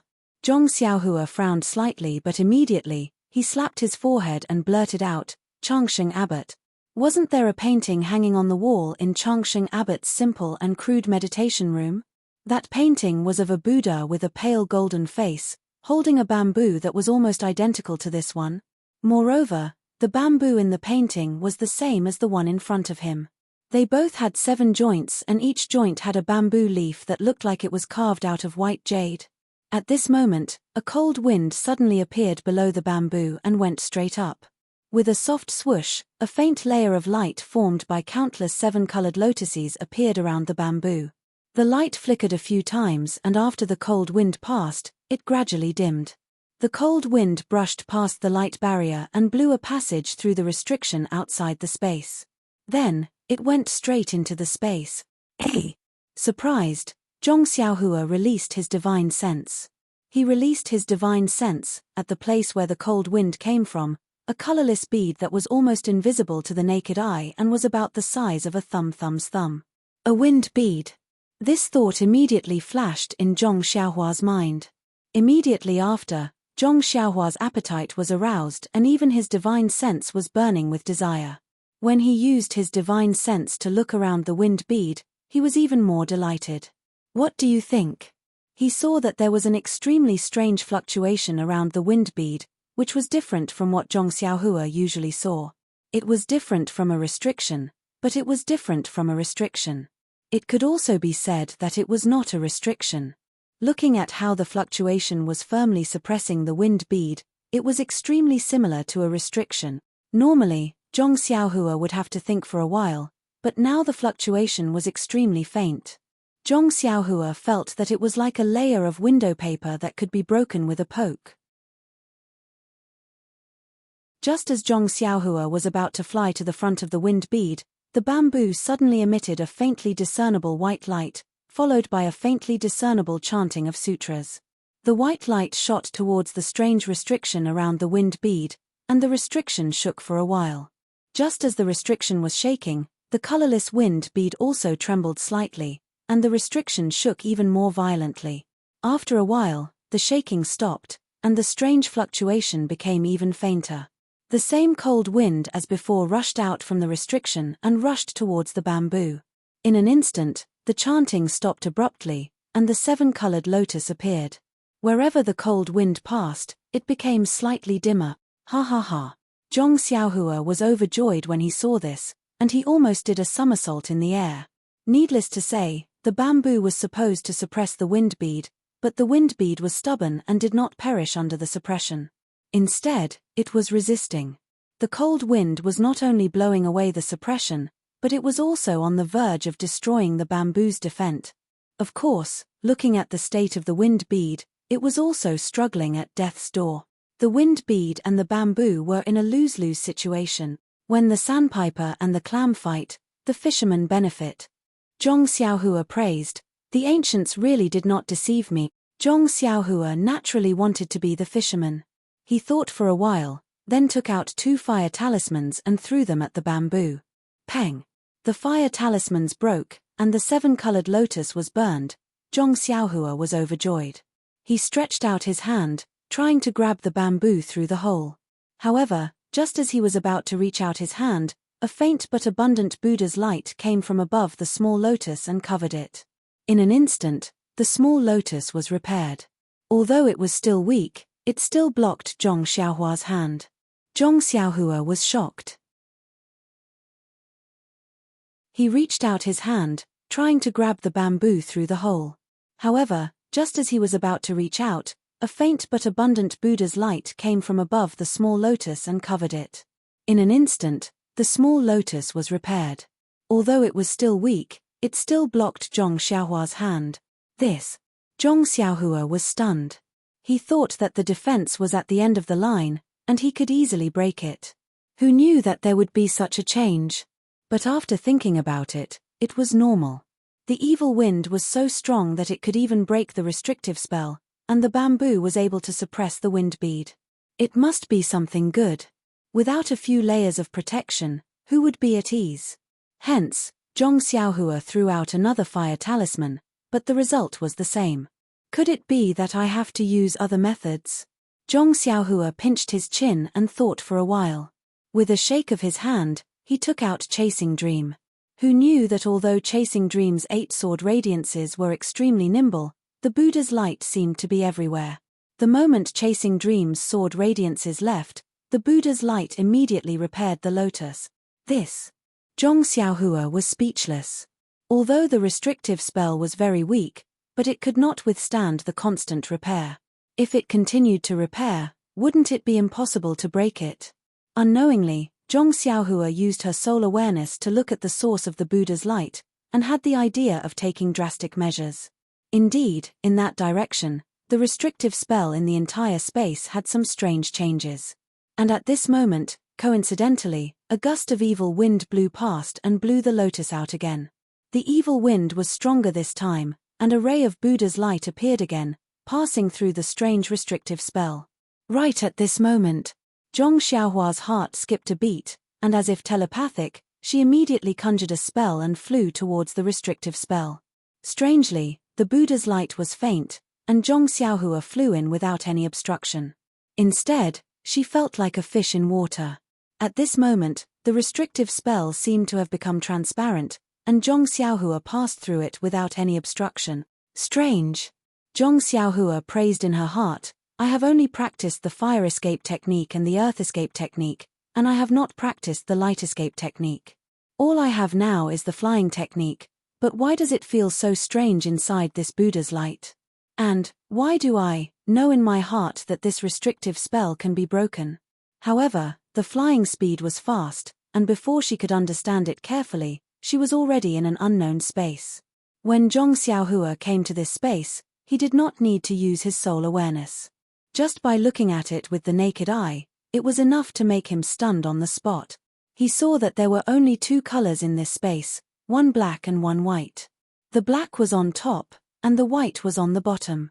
The place where the black and white met in the middle was very clear, and there was no sign of gray at all. When he took a closer look, the black one had the absolute advantage again.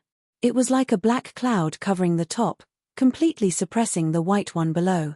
It was actually black, and it was suppressing the white color. And in the white color, there was a 9th grade lotus, emitting a faint white Buddha's light. Looking up, it was also pitch black. However, a black flag could be seen in the pitch black darkness, and it suddenly came into view. This. Zhong Xiaohua once again let out an extremely astonished sigh. He rubbed his eyes hard. He really could not understand how he could still see darkness in the darkness. Furthermore, the black flag was still swaying slightly in the windless space. It was quite proud.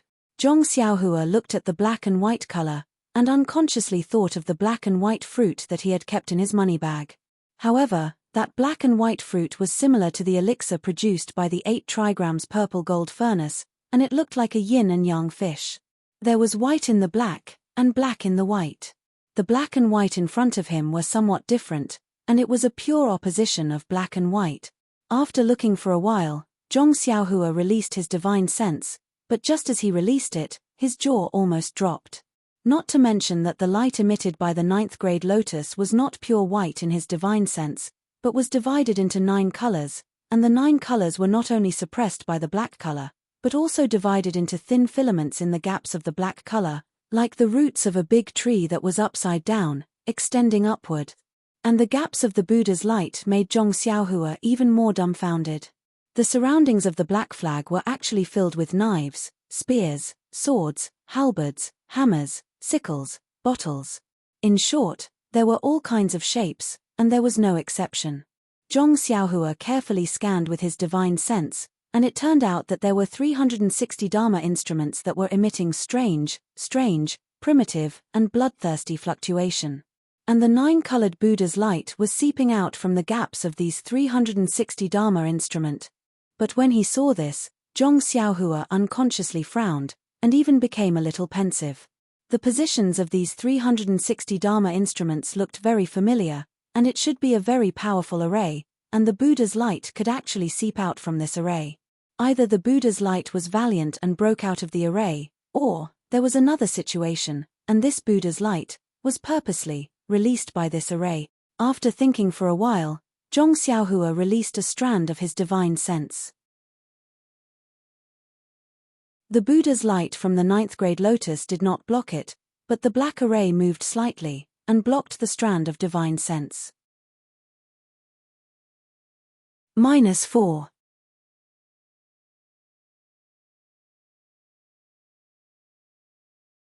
Chapter 989.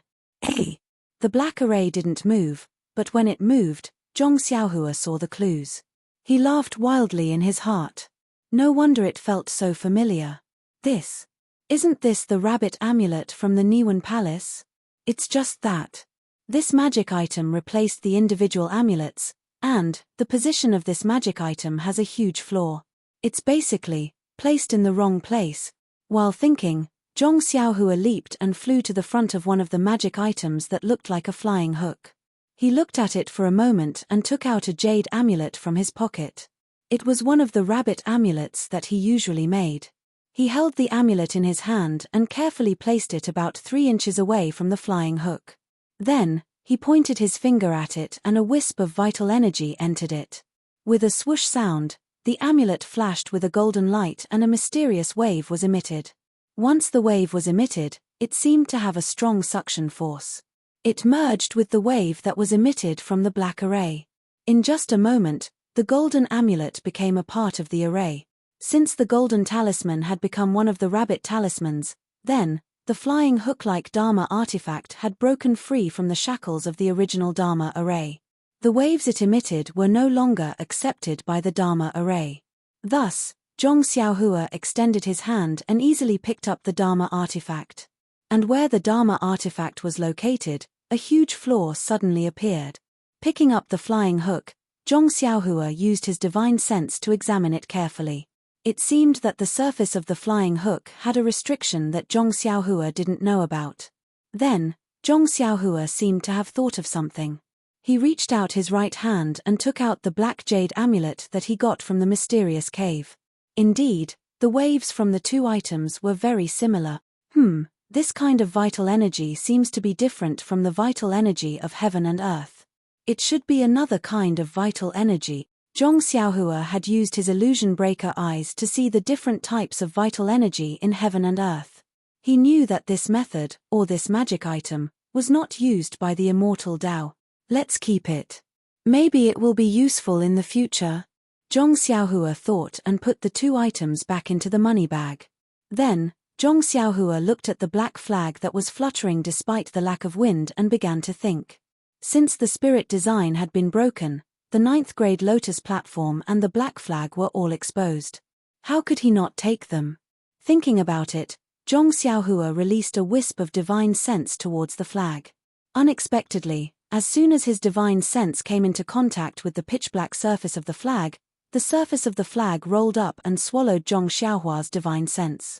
Moreover, a mysterious wave of energy followed the direction of his divine sense and rushed towards him.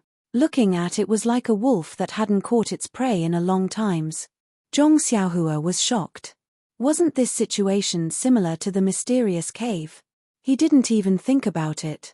He immediately used the method of using the incense cult's divine sense that he had obtained from Abbess Jing Gang's jade slip and cut off the divine sense. He didn't dare to let that wave of energy enter his Niwen Palace. A pain that was imprinted in the depths of his mind came from the place where his divine sense was broken. It was just like a broken limb, but this pain was 1,000 times more intense. In an instant, Zhong Xiaohua's face turned pale and his forehead was covered in sweat. With a hoo sound, Zhong Xiaohua's body flew up.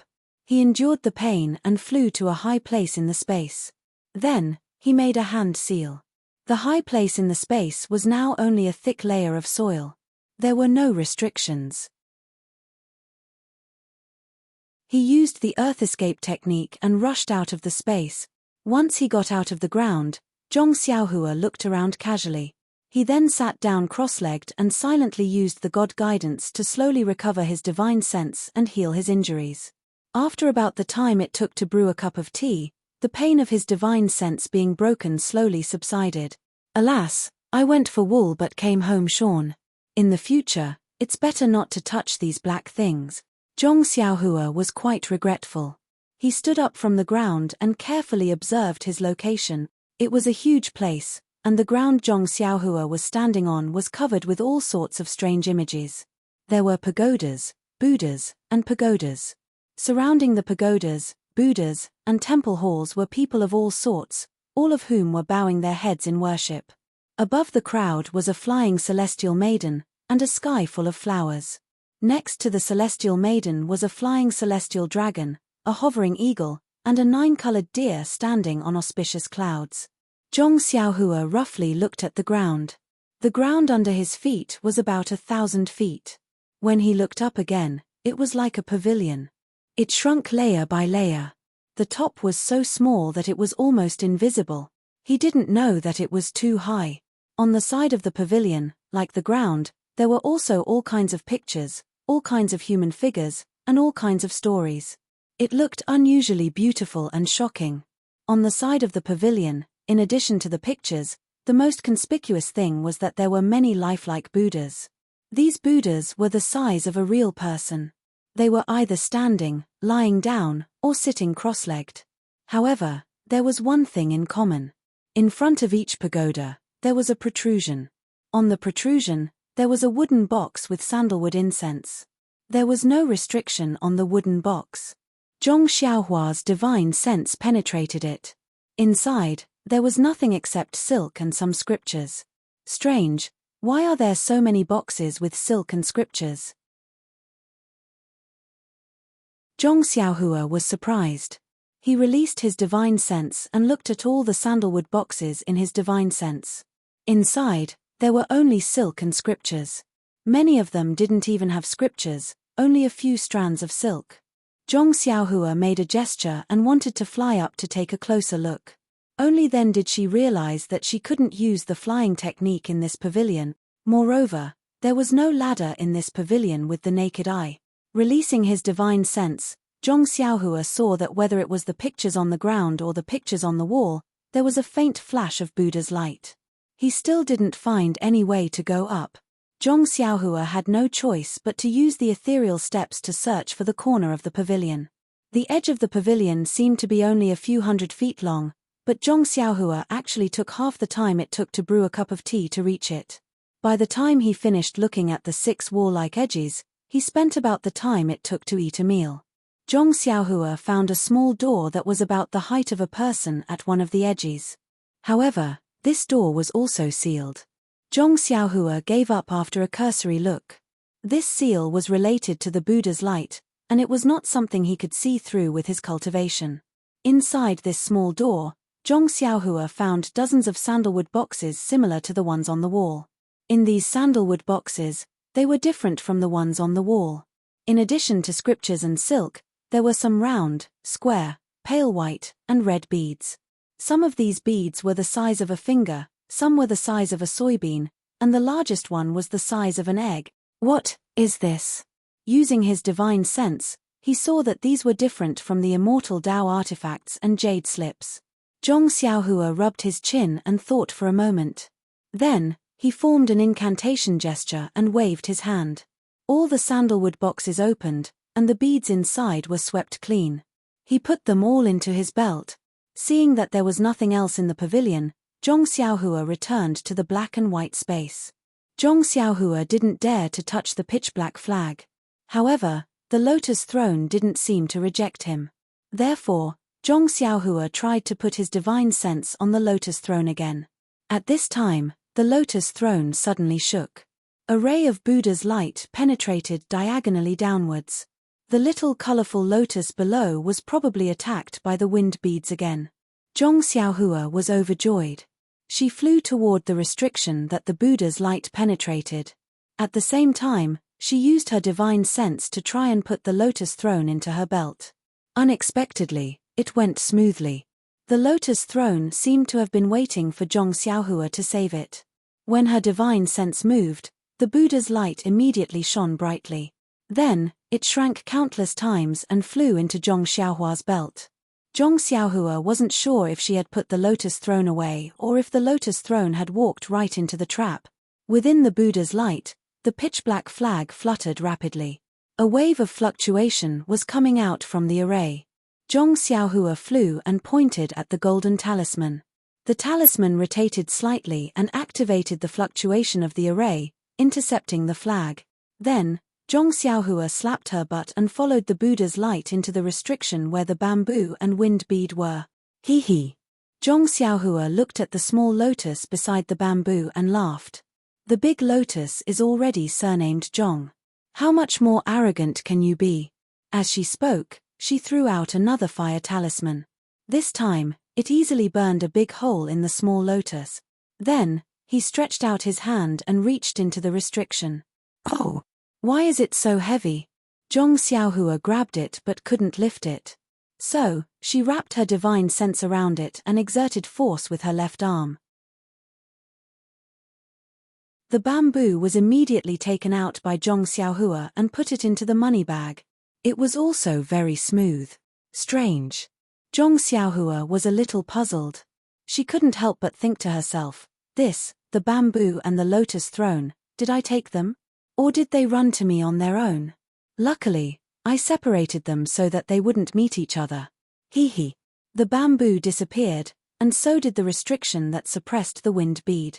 The wind bead was immediately exposed in front of Zhong Xiaohua. Zhong Xiaohua smiled and reached out to grab it. But just as her hand touched the wind bead, her heart suddenly skipped a beat. Before she could retract her hand, a cold aura shot out from the wind bead. That aura was like a sharp needle, piercing through Zhong Xiaohua's index finger. A drop of golden blood dripped onto the wind bead. The wind bead trembled slightly, and the drop of blood seemed to have seeped into the wind bead and disappeared. As for the aura that pierced through Zhong Xiaohua's finger, once it left the wind bead, it immediately turned into a cold wind and rushed towards the place where Zhong Xiaohua came from. Ayo, that's great. This is a heaven-sent opportunity. Zhong Xiaohua was overjoyed when she saw the cold wind blowing a passageway above her head. She reached out her left hand and grabbed the wind pearl that seemed to have stopped moving. Then, she flew into the newly formed passageway. -4.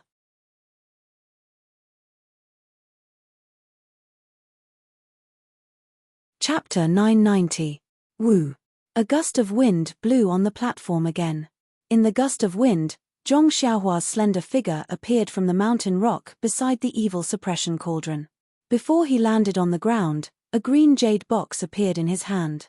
He quickly put the wind bead into the jade box and cast a dozen of his most powerful inhibition spells on the jade box. Only then did Zhong Xiaohua heave a sigh of relief. He attached a strand of divine thought to the jade box and put it into his belt. This wind bead was extremely powerful. Since it was able to fight against the bamboo that was suppressing him, he was not sure if the jade box would be able to trap it. Thus, he left a strand of his divine sense. As long as the wind bead showed any changes, Zhong Xiaohua would immediately unleash the powerful seal again. After doing all this, Zhong Xiaohua took the little monk Kong Jian out from behind the stone pillar. She put him down and unsealed his acupoints to wake him up. At this time, the gust of wind had just passed. Kong Jian did not suspect anything. He rubbed his eyes and said, "Why is the wind so strange? I've only heard wind in the Forbidden Wind Valley occasionally. Why is there so much cold wind these days?" Zhong Xiaohua's heart skipped a beat. She asked, "Why is this place called the Forbidden Wind Valley?" This. Kong Jian was stunned. He said, "How would I know? I've asked my senior brothers before, but they all said they didn't know. Even Abbot Changsheng doesn't know. He only knows that it has always been called that." Then, Kong Jian looked at Zhong Xiaohua and asked tentatively, "Almsgiver Ren, you said you had a fight with Senior Kongju. You too, who won? Do you still need to ask?" Zhong Xiaohua touched her nose. "If your Senior Kongju won, wouldn't you know? If I lost, would I be able to stay in the sutra depository for the next few days?" Ah! The little monk, Kong Jian, was on the verge of breaking down. With a long face, he clasped his hands together and said, "Almsgiver Ren, I asked you to come here because I wanted to have a chat with you about our ideals. The weather is so beautiful today, we can't afford to be irritable. But the wind was strong just now, so this little monk suddenly remembered that the clothes I washed in the morning are still hanging by the door. If I don't take them in, they will get dirty, so, let's not talk about life today. We'll talk about it when we have the chance in the future." Zhong Xiaohua was almost laughing in his heart. Yes. Little monk Kong Jian was overjoyed and said, "In the future, when I walk a little further on the path of life and comprehend more, I'll talk to Almsgiver Ren. What do you think?" Of course. Zhong Xiaohua nodded. I'm also dizzy from all the reading in the sutra depository. How would I have the mood to talk about my thoughts? All right, then I'll accompany you back. Little monk Kong Jian heaved a huge sigh of relief. Without hesitation, he led Zhong Xiaohua back to the entrance of the Dailin temple. Seeing that the little monk had left in a hurry, Meng giggled and said, "How was it? Did you teach this little monk a good lesson today?" "Of course." Zhong Xiaohua said proudly, "I, Xiaoxia, am the best at persuading people with my virtue." When this little monk Kong Jian listened to my advice, he almost thought that I, Xiaoxia, had a glib tongue. Before I finished speaking, he was already convinced. If he wasn't a monk, he would have chopped off a chicken's head and burned yellow paper to become sworn brothers with me. Ha ha ha. Meng laughed hysterically. She pointed at Zhong Xiaohua and said, You'd better be a monk. It's a great loss for Buddhism to lose you." "That won't do," Zhong Xiaohua said in all seriousness. "It's only because you exist in this world that I jumped out of Buddhism. From then on, I have no fate with Buddhism. If I were to convert to Buddhism now, wouldn't the 500 years of looking back and praying in front of Buddha be for nothing? It doesn't matter if our fate is in vain, but if Buddha's promise is in vain, my sin will be great." Xiaohua.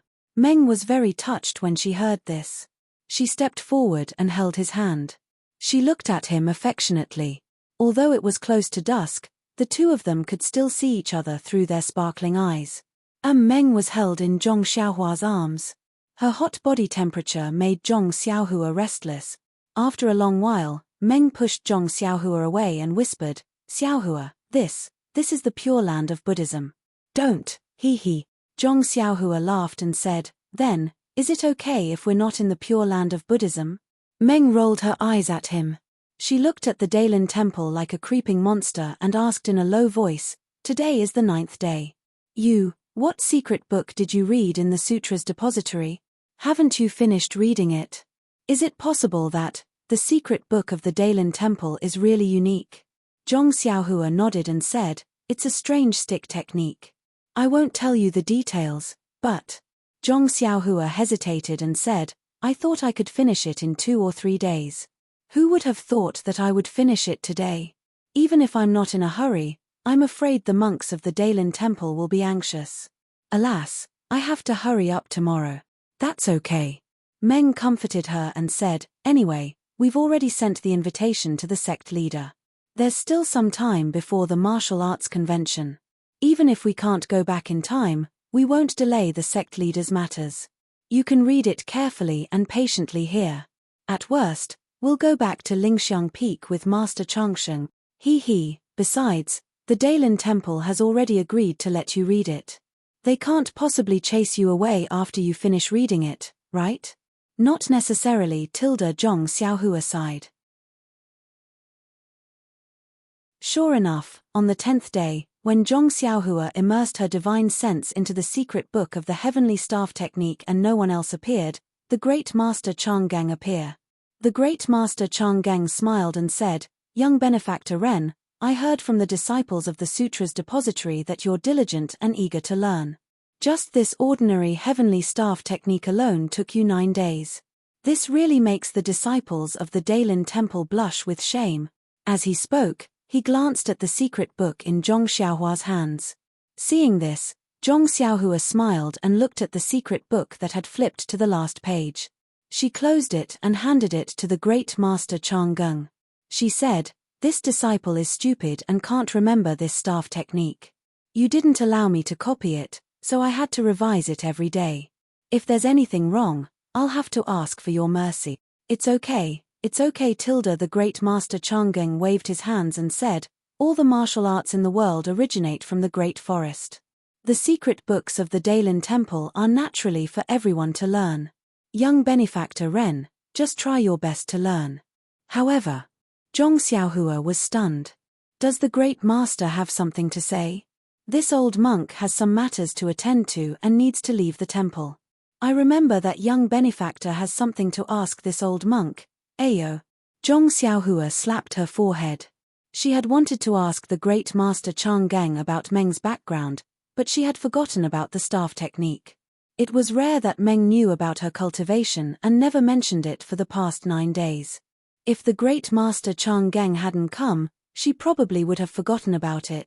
Zhong Xiaohua hurriedly got up and put the secret book of the heavenly staff technique back to its original place. She pulled the great master Chang Geng and said, "Great master is merciful. This junior has almost forgotten about it. This junior has already memorized the staff technique and there's no need for me to come to the sutra's depository. Great master, please quickly tell this junior and senior sister Xixia about the past." "Ha, benefactor need not be in such a hurry. This old monk has obtained the abbot's permission. Naturally, this old monk will explain everything. However, this involves the secrets of the Dailin temple. Therefore, I cannot say too much," the great master Chang Geng said as he followed Zhong Xiaohua out of the sutra's depository. After the two of them left, the old monk frowned and floated up.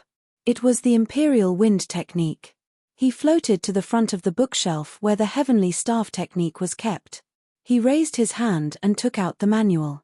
However, when he immersed his divine sense into it, he looked at it for a long time before withdrawing.